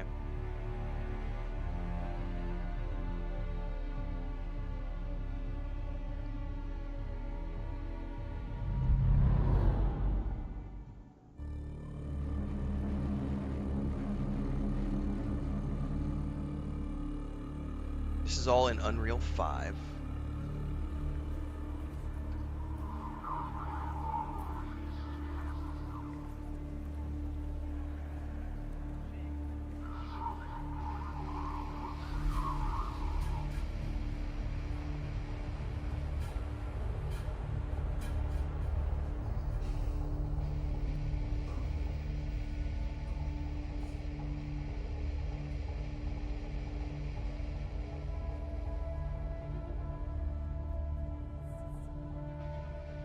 I liked the Sci-Fi Channel version, Hector. I thought that was the most book accurate. Denis versions are really, really good too. I do like the Lynch version, but the Lynch version, yeah. The Lynch version is your favorite. I love the Lynch version for its artistic flair. But I definitely do like the Denis versions as well. I still think the Sci-Fi Channel miniseries is my favorite. The special effects were horrific. Yeah, that one, exactly. The one from the early 2000s. It's got like an almost entirely UK cast.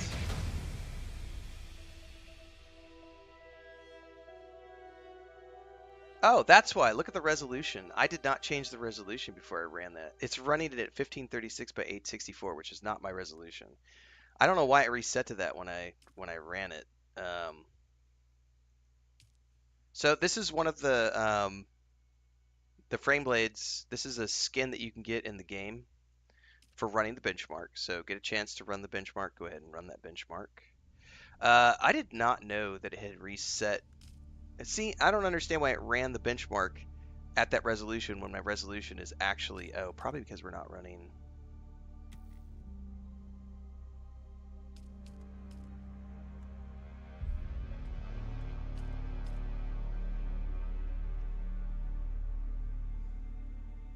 Huh. There's some weirdness there that's probably on my fault. Anyway, let's do the character creator so you can guys see what the character creator looks like.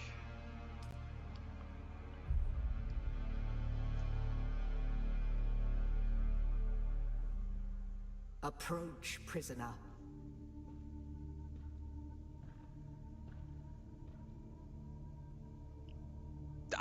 This is so cool.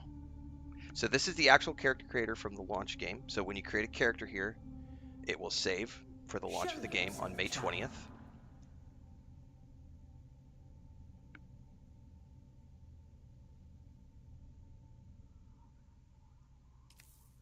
Okay. All right, so you've got your traditional presets. You can go through here. We can cycle through the presets. And then you can modify those presets as you so desire.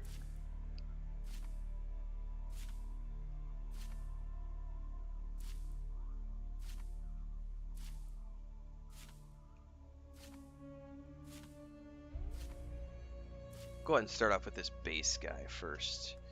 You could do all sorts of different things. You've got your height variations, make him a little shorter than average, arm thickness, a little less than average maybe, neck length. We'll stick with average, chest size a little bit. You do skin tones, vitiligo strength, freckle density, different voice types. All the way through. Okay, and then we can go over to the face type. You could go aging, add some aging effects. There's head details if you want to get into that stuff. Eye color, we'll go ahead and do blue for now. You have sclera, tint, eye details, no details, mouth, skin blemishes, redness, dark circles, whole bunches of stuff here. I actually want to go to hairstyles for the moment. Lots of different. Actually, before we do hairstyles, I need to see what beards we've got. Beard style, because beard style will dictate what kind of hairstyle I do. I definitely want a full beard, so we could do that type of beard or this type of beard. That's a little nice. That's a little more rugged. Okay, now we can look at what kind of hairstyles we have. Something that can go with that.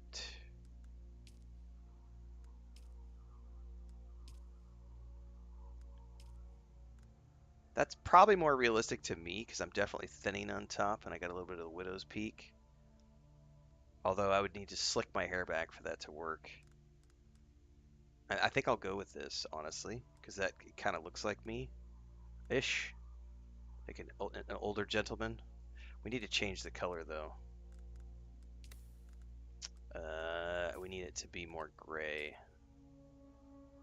Medium gray. Yeah, I can go with medium gray. I'm not quite that gray. Yeah, more like that, charcoal gray. The thing is I'm not dark-haired, though. I'm more like a beard color. I'm that blonde. And it's funny, because actually only the beard is like white. I have a little bit of white in the temples, but my hair is still reasonably dirty blonde. Like, only my beard has gone white. And it's been going white since I was in my late 20s. Started off with like 3 little hairs. Alright,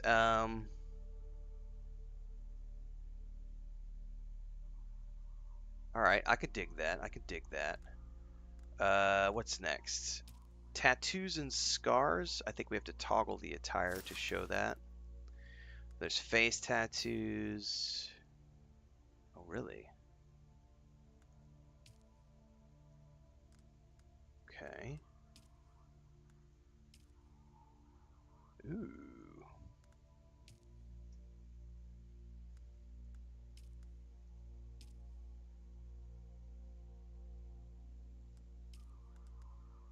Ooh, I kind of like that. I might do that right there. The Chocobsa sigil. Body tattoo. Oh, it's a solar sleeve. I can dig it. Head scar. Oh, I don't want scars. Yeah, I don't want scars. Next is eye makeup, if you want to do eye makeup, stuff like that. Which I don't want to. But you have all the options here as well. Toggle the attire again. And then that is what he looks like.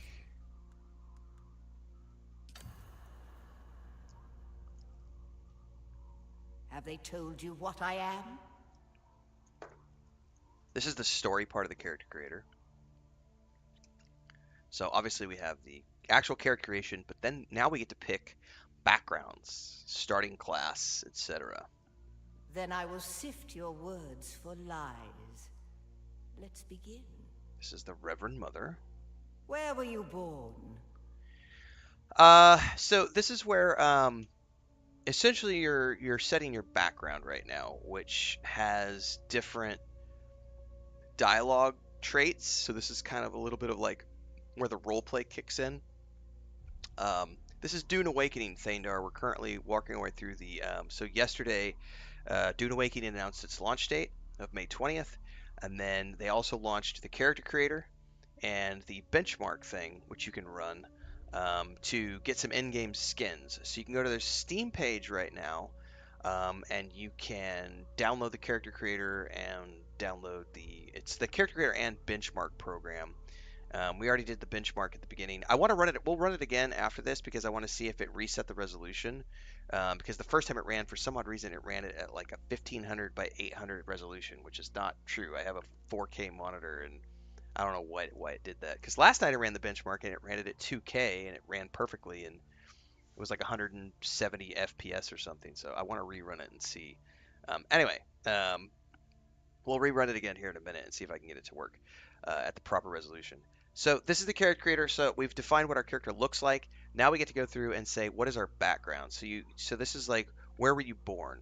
So you can choose from Getty Prime, Chusak, Caladan, Kaitan, or Ix, and each one of these has some different. It's basically a dialogue option that pops up for you. So you'll have from time to time when you're doing conversations, you'll have this dialogue option that pops up, which is related to where you were born. But also you get not a hidden, but a unique emote that you can pick. So my character is we're gonna be from Caladan because I gotta be with Atreides. So my dialogue trait is honorable, and I get an Atreides salute. A world of water, homeworld of the Atreides. All right, go to the next. The Order of the Imperium is rooted in the Farfaluches. A place for every man, and every man in his place. Where is your place? So, now you get to choose a background, which is your cast. And again, this is a roleplay option that plays into dialogue. So you can be a bondsman, which is the educated caste serving the great houses and administering imperial bureaucracy, also known as the citizen class. You have the Na Familia class, which are members of the noble household or retinue. And then you have Pion, which is a labor force. I'm going to go Na Familia. Did you give bad advice? Or make a bad deal? To be close to power is to walk the knife's edge. You had a mentor in your youth, trained by one of the schools. Who was your mentor? Now, this is an important thing to note. The decision you make here is what dictates your initial starting abilities in the game. So this is essentially who taught you. What is important to know, though, is that once you get into the game, you can pick any combination of anything that you want to do. This just dictates. It's kind of like like if you've played, like most recently we did Avowed, same thing. It doesn't matter once you get into the game, but it's the initial. Hey, this is what you.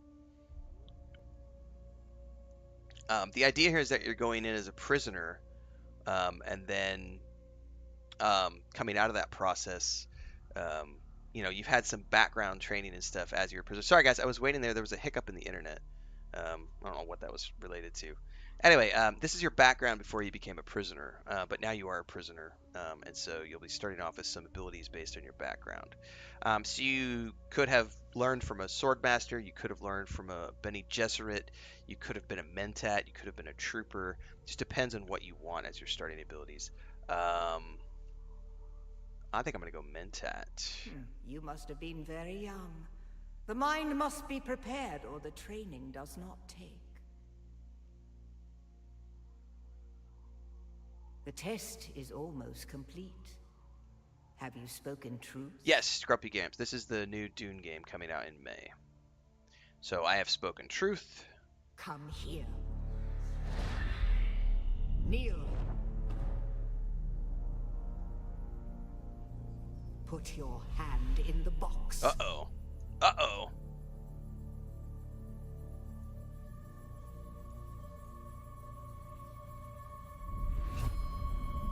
I hold at your neck the Gom Jabbar, the high-handed enemy, Don't pull away or you will die.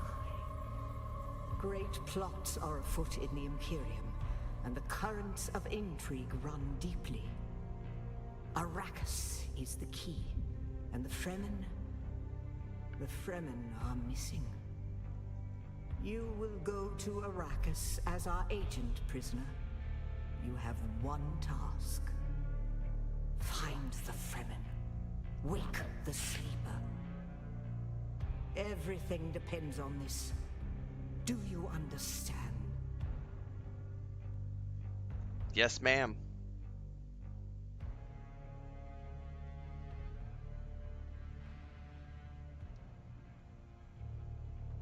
Good. You speak truth. But here is the rest of it. There is only one rule. Keep your hand in the box and live. Withdraw it and die. An animal would gnaw off its own hand to escape the pain. And we can only be served by humans. Find the Fremen. Wake the sleeper. You will know when it is done.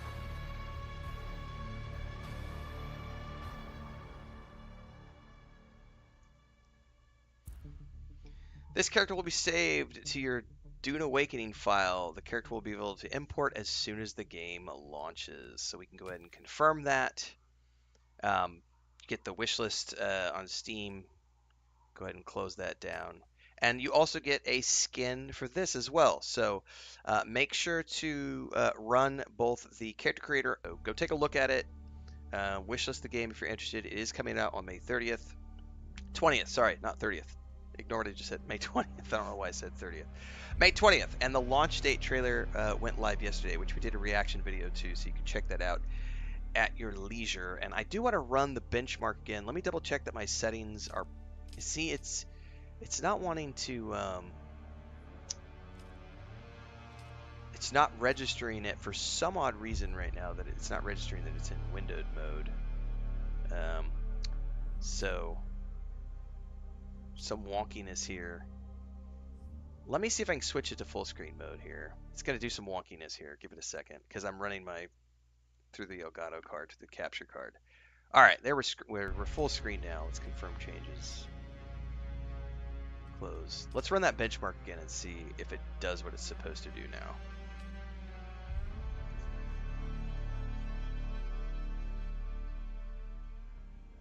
Yeah, there it is. There's the 130, 100 and whatever FPS. That's what it was. For some odd reason, the windowed mode was not letting it run at its proper resolution. So again, this is all in-game footage. Yeah, Hector, and like if you haven't watched the Dune Prophecy show, it had its ups and downs, but I think it was interesting to go back 10,000 years before to the foundation of the Bene Gesserit Order and see what makes them tick.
We'll get back to some Kingdom Come Deliverance 2 after this, guys.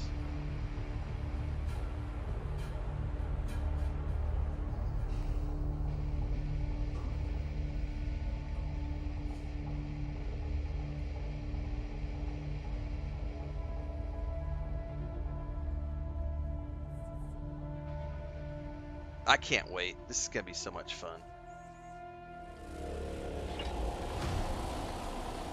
Like, it's one thing to be tooling around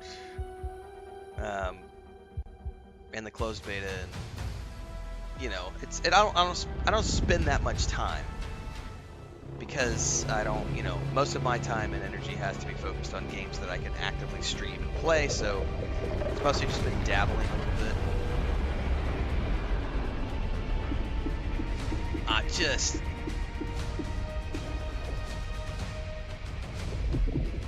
That spice blow in the background.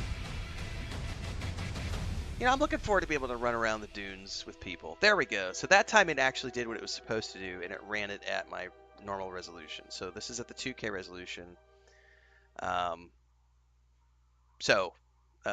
can run your benchmark, see if your computer is able to, you know, what it's going to be able to run it at. Got some decent frames across the board, run it on a 4080. So, yeah. That is the character creator and benchmark for Dune Awakening. That's the other exclusive in-game reward you get. These are skins, so you can check those out at your leisure whenever you want. Enjoy. We're going to go back to some Kingdom Come Deliverance 2 now, but for those of you watching after the fact, don't forget to like, subscribe, hit the bell icon so you never miss an update. Daily streams on YouTube and Twitch at around 6 a.m. Central. Sometimes I start earlier. Just depends on what we got going on. Alright, let's get back over to the PlayStation. Close that down.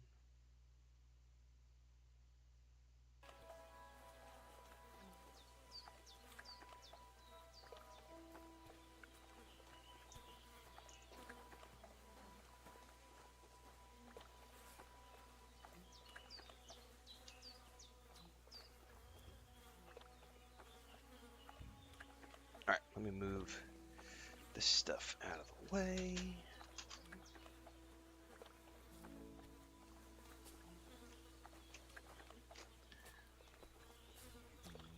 Alright, give me 2 seconds, everybody. Chris just woke up, and I hear her opening doors and stuff, so let me go say hi to my wife.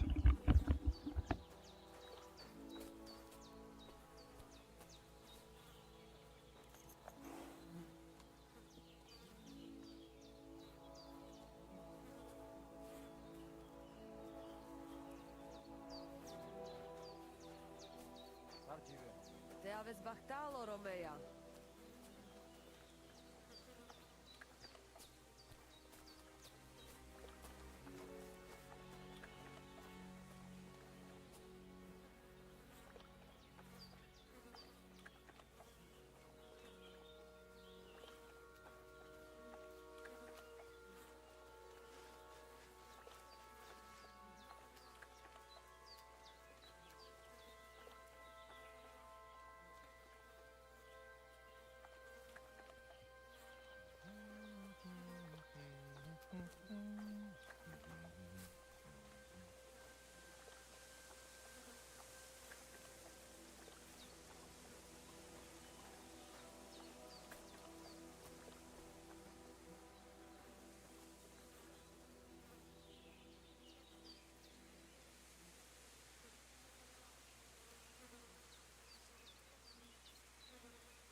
Alright. Double check a couple things before we get going here. We're going to keep going. I got up another 30 minutes, and then I got to get ready for my doctor's appointment.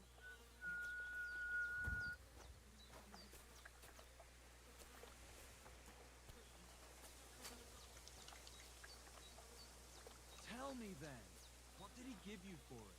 Sure, I tell you, and you dob me in. Are you crazy? Why would I dob you in? Look, just drop it, will you? Gossiping about it won't do anyone any good.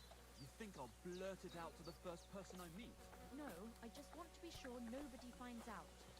Oh, Thandar, you weren't here earlier. I I gotta share this with you because you've been on this. We've been on the strong hand streak. You've been here for all the hit him with my strong hand.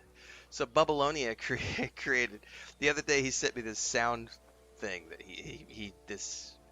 If I'm not mistaken, it's like an AI song type thing. But he created. We banned somebody this morning. They literally were like, "I don't like you, Renfail. I'm reporting you." It's like whatever. So I got to use my new ban animation and sound. So I'm gonna play it for you because I literally was like, too bad Thaner wasn't here to see this or hear this because of all the strong hand jokes.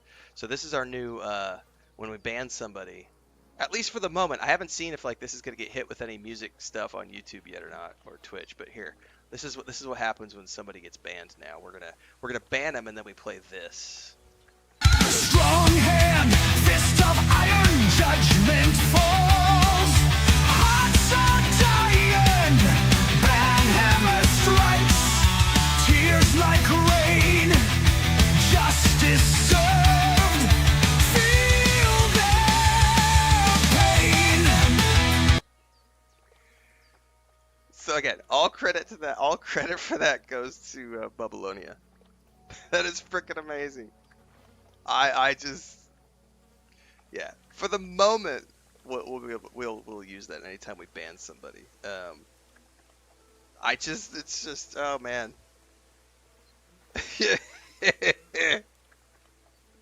Oh. So yeah, shout out to Babylonia. When you guys see him on the stream next time, all credit to him for that. I just, brought me to tears when he sent that to me. And that's a whole song, by the way. That's like a 3-minute song or something. But I clipped that part out.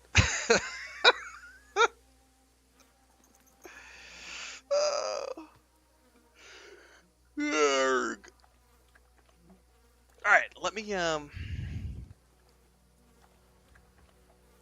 double check a couple things.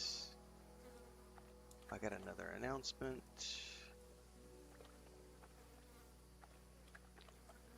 On Discord. All right.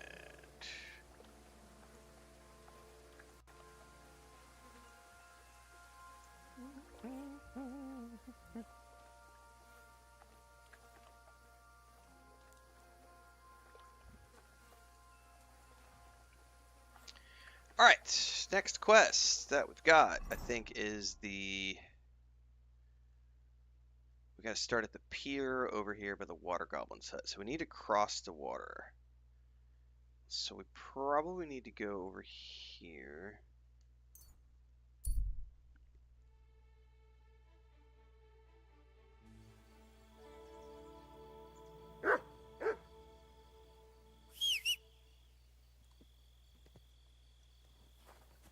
Oh, I forgot to save back at the, well, maybe we'll be okay.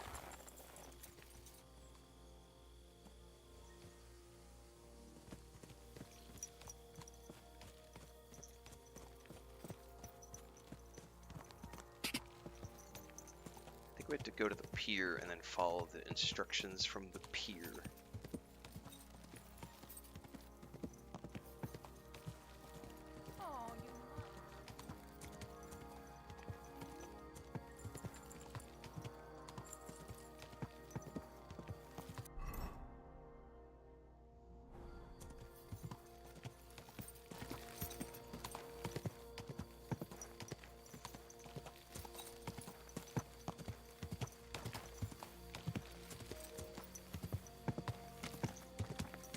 Banhammer!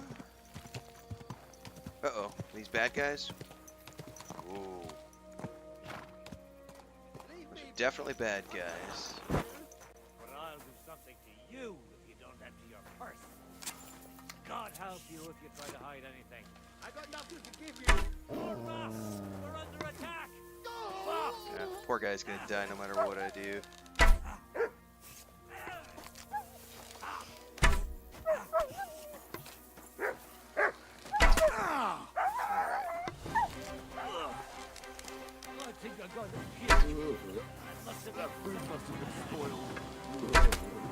That's too sick to my stomach.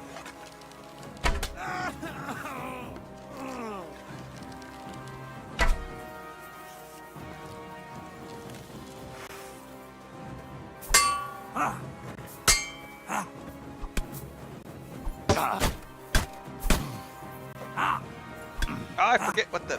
Hang on. I forgot what the dodge button was. I've been playing too many other games. The buttons aren't the same, man. I'll take some of these nuts. Let's take the old Brigandine legs, too. Those are sellable. The kettle hat.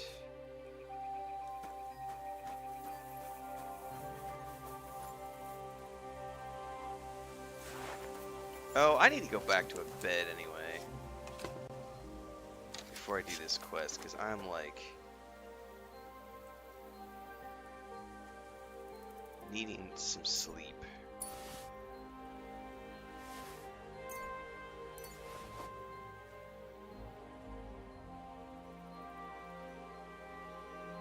Alright, let's, we are relatively close to a bed right here.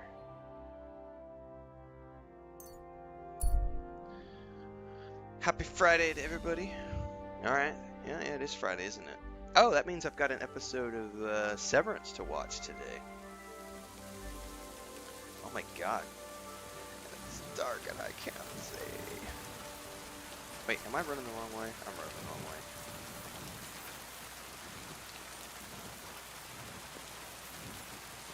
Yeah, you could upgrade Pebbles, I think, if you ride them 35 kilometers, I think is what it is.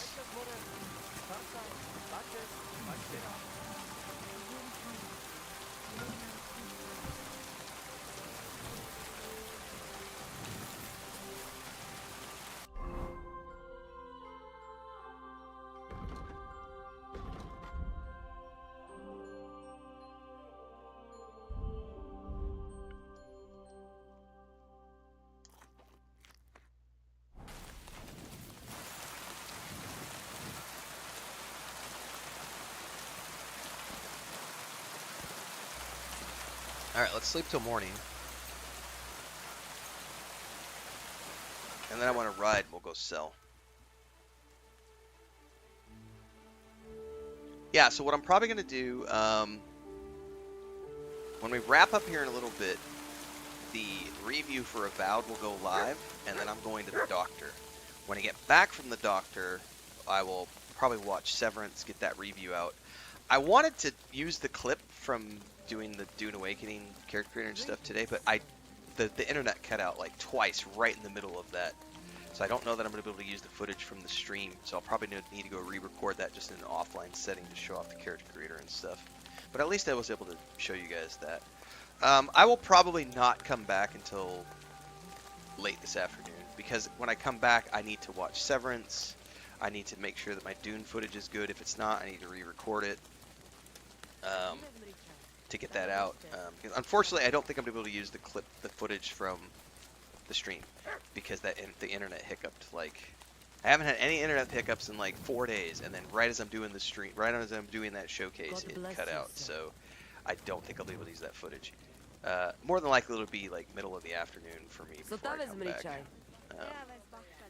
I could change that, but the thing is, I'm pretty sure I'm doing a doctor's appointment and then therapy, and then I don't know what time I get back from that. So yeah, if it's just a doctor's visit and I don't do any therapy today, I'll be back relatively quickly, and I might just jump back on and do another stream right away. But more than likely it won't be. And then now that we're into this, we're doing Kingdom Come Deliverance in the mornings, and in the afternoons I'm doing my second playthrough of Avowed, which starts today. So whenever I come back this afternoon, it'll be Avowed. And then tomorrow morning, Kingdom Come Deliverance in the morning for like 6 to 8 hours. Saturday and Sunday we should be good to do like good 6 to 8 hour sessions of Kingdom Come Deliverance too, because I don't have any appointments over the weekend.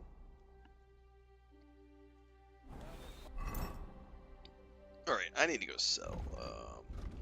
Stupid. I'm not playing Avowed.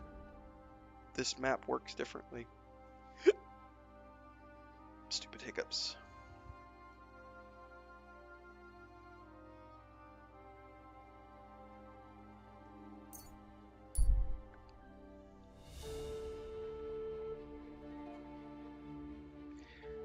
Yeah, I ditched Pebbles too, Burlak, because the quest literally says, obviously it's optional, but the quest does say, I'm gonna continue. I just want to go sell. The quest does say, hey, it's not gonna be, you know, you need to be on a better horse because you're attending the noble. You know, you're riding with the nobles. You need to have a better horse to represent your nobility. Pebbles is... Yeah, exactly, Burlak. Like, if I ever do a second playthrough of this game, I'm keeping Pebbles, and I'll just... screw with those guys. At your service, sir. Trade!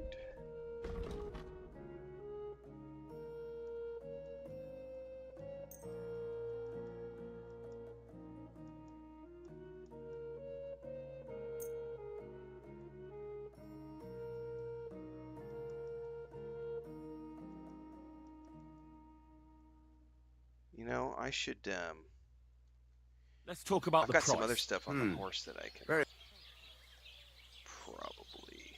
Oh, he doesn't have enough money. Anyway, so alright, whatever. Aye, you'll convince me with that price. I was glad to be of help to you, good sir. Well, I got some more groschen, that's the important thing. Groschen! I wish this door wasn't bugged. Open sesame!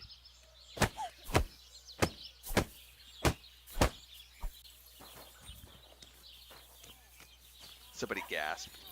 How dare you attack the door, sir? How dare you? Alright, we need to go back to...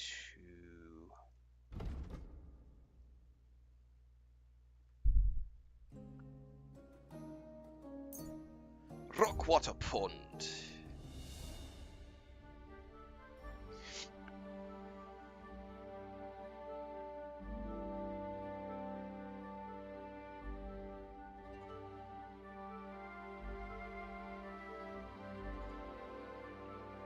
Someone with hostile intentions has gotten your way. Let's do it. I don't feel scared of fights anymore.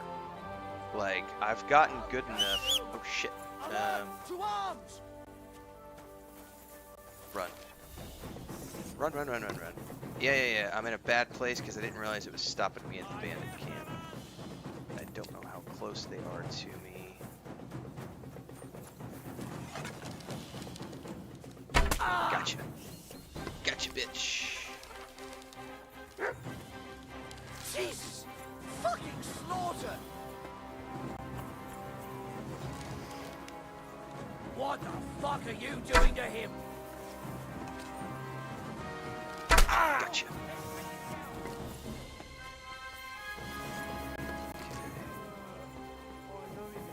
Oh, right. Where is everyone? Rams off. Shit! Come here. God, a murder! That was not a murder. These are bandits.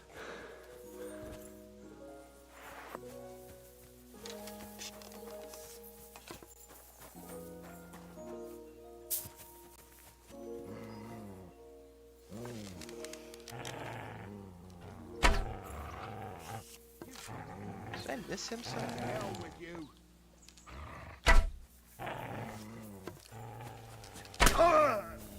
Mercy! Spare me! Not even a chance. Christ, these cramps are horrible. What could have caused them? I can tell you what caused them. Poison on my arrow. My stomach! I'm a stomach! Enough! I give up! Too bad.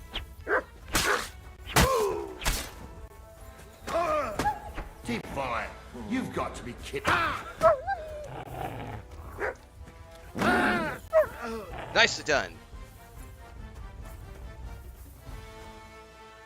Tried to attack me.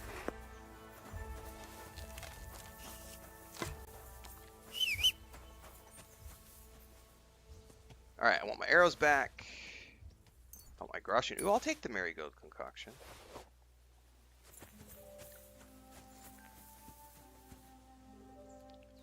arrows. I'll take your groschen.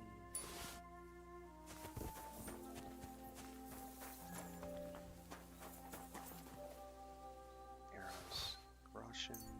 If I'm not mistaken, there's going to be a couple of guys in the camp that I can go take care of. They're usually asleep in the tent. It's funny because like every time I've come past this place, they're there again, and it's like you would think that at some point they would learn to stop using this place.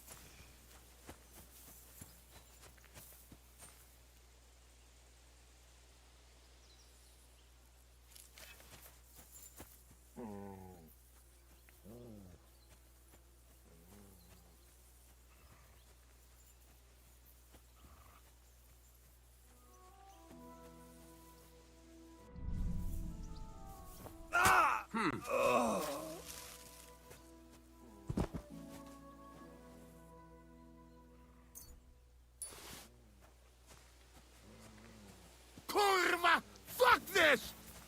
Did he just run? Oh, I don't think so.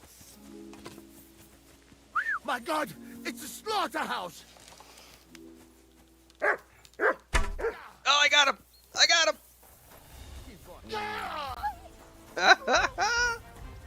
Try to run from me? Where did he go though? His body's like in the reeds somewhere. Try to run from me? I am vengeance! I am death! Oh, he's like in death. He's like, please don't hurt me, sir! Please don't hurt me, sir! Too late. Fucked with the wrong guy on the road, kids. Yeah, I'm not a very good shot, so I'm gonna pat myself on the back for that. Oh, we can actually turn around and ride north up the road because we are sort of where we want to be.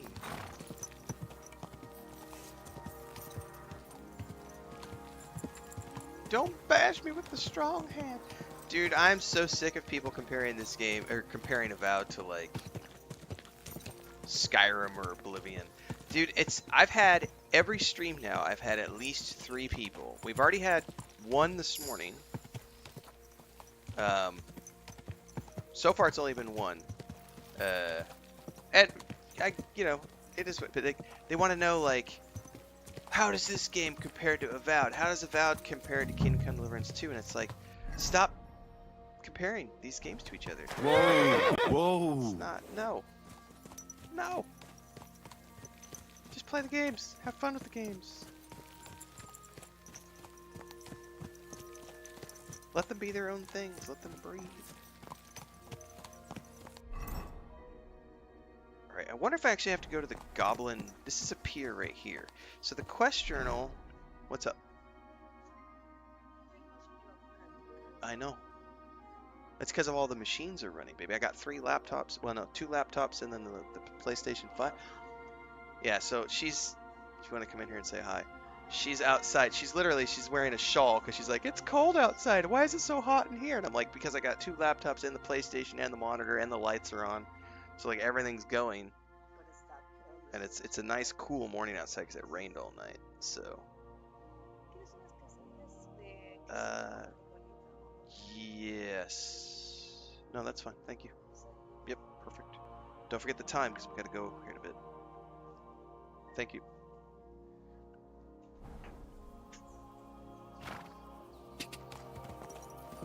If I had to compare it to something, KCD2 fan, I would compare it to Red Dead Redemption 2, personally. Because it feels a lot like that to me. It's like this open world. Obviously there are differences, but if I had to make a comparison of this game, I would consider this to be like Come Deliverance, or this is like Red Dead Redemption 2 for me personally. There are more similarities between this and that game than other games. But the Avowed thing is just like, come on guys. Use your brains. Use some original thinking.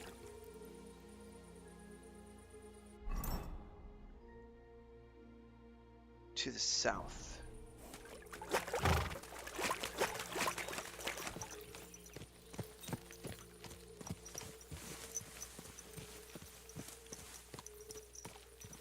Whoa! Whoa! That's deep, eh? This has got to be it right here.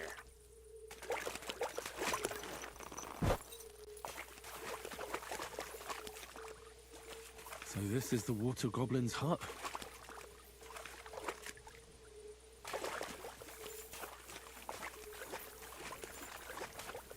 Okay, now the quest says, from the pier, walk uphill between the rocks to the place where an old oak tree goes. Walk uphill between the rocks. Uphill between the rocks to the place where the old oak tree goes. Uphill between the rocks. But there's no hill here.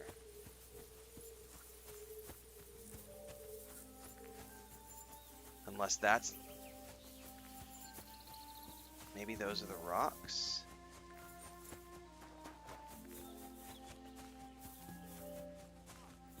To where the old oak tree grows.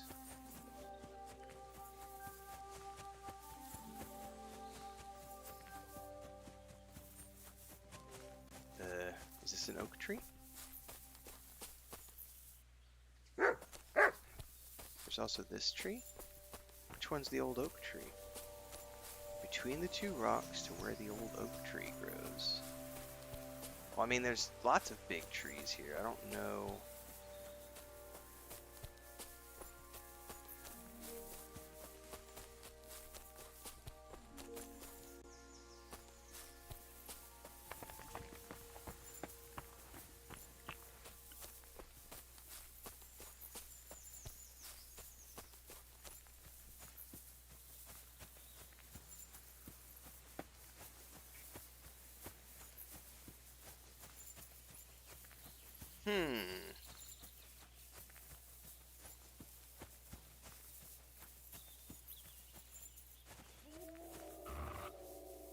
Yeah, I'm aware, buddy. I don't really want to fight those bandits right now.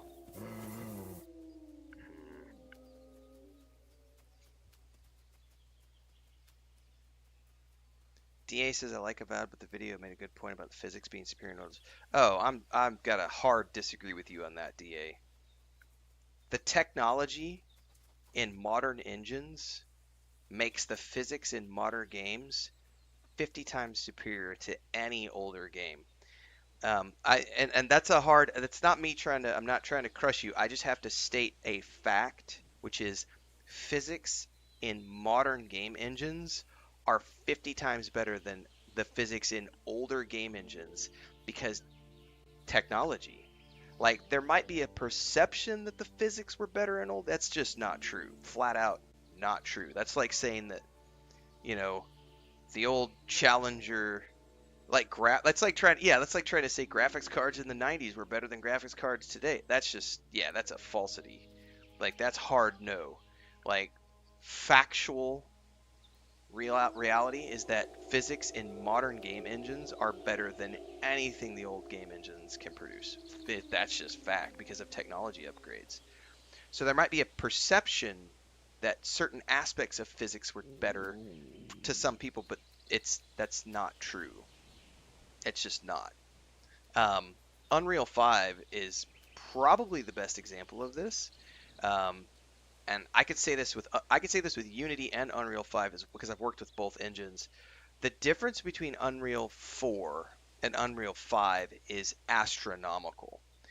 Unreal 5 has literally taken the graphics, the shaders, and the lighting in particular, and basically eliminated like 20 different people who needed to previously work in the programming department as graphics engineers and lighting engineers to make things work from a shader and lighting perspective.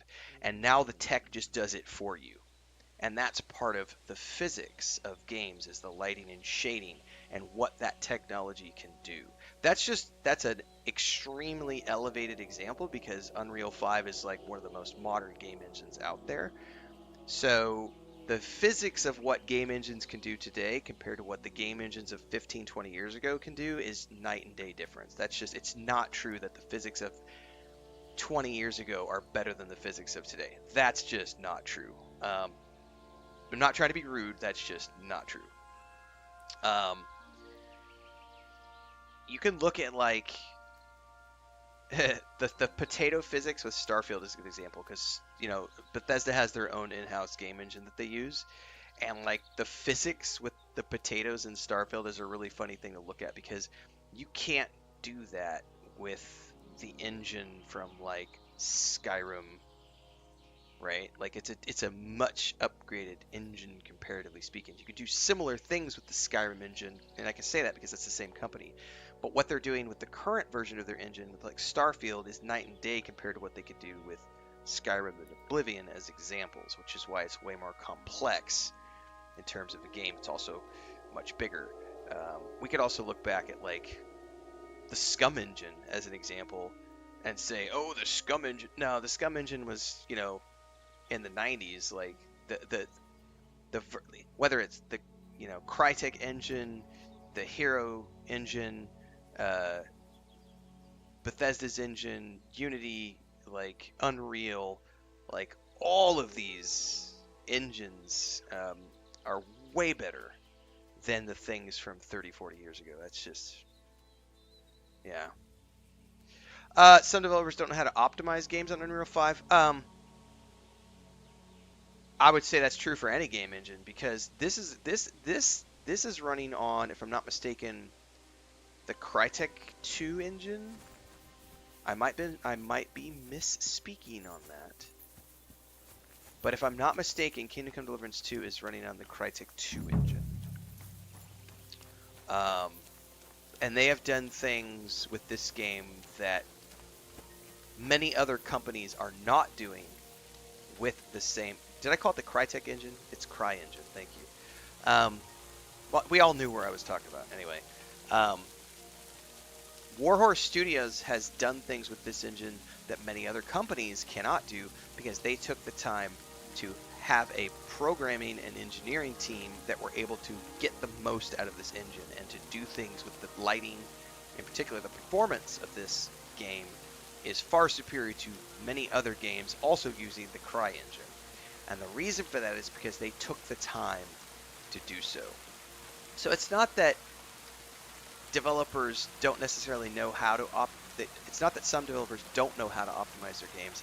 It's that some developers don't hire the right people to optimize their games, and they just rely on the engine to do it for them.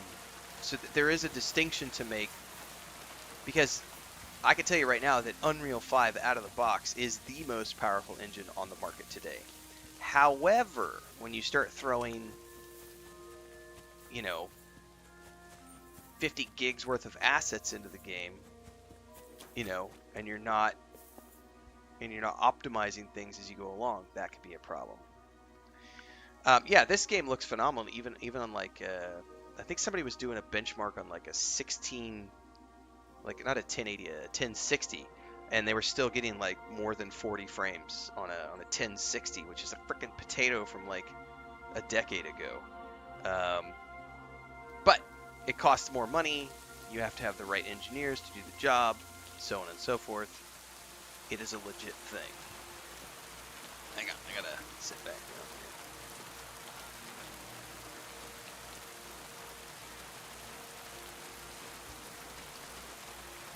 All right. Hang on,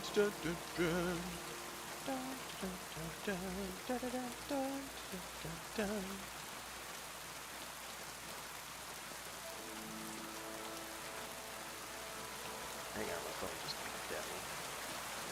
Yeah, I gotta head out as well, guys. What's gonna happen right now is over on YouTube, my Avowed review is gonna go live here in about 2 minutes. So, we're going to bail. I got to go to the doctor, take my x-rays in, talk to my therapist to see what he wants to do, etc. The rest of the day is going to look something like this. The Avowed review is going to go live here in the next couple of minutes over on YouTube. Then I've got, I'll be going to the doctor. When I come back from that and therapy and everything else, I'll be watching Severance to get the most recent episode of that up on the other channel. So make sure to be following along on the review channel. Matt Giggs just super chatted for 10 Canadian, says, I'm feeling quite hungry. kill Sigismund of Hungary. Thanks for that super chat, Gigs. Glad you're having fun. I am also feeling quite hungry. Chris is cooking me some quesadillas before we go to the doctor. So, doctor, then I'll be back to watch Severance, and then sometime later this afternoon we'll be starting our second run-through of Avowed. So stay tuned for that second stream. I'll be back tomorrow morning with more Kingdom Come Deliverance 2.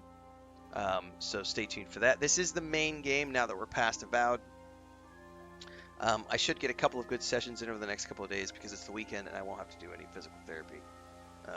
So I'll see you guys hopefully later on today, and if not, tomorrow morning. Thanks for hanging out. Thanks for the super chats. Thanks for watching on YouTube and Twitch. Hopefully you guys are having fun. Catch y'all later on. Have a great Friday if I don't see you later. Until next time, Jesus Christ be praised.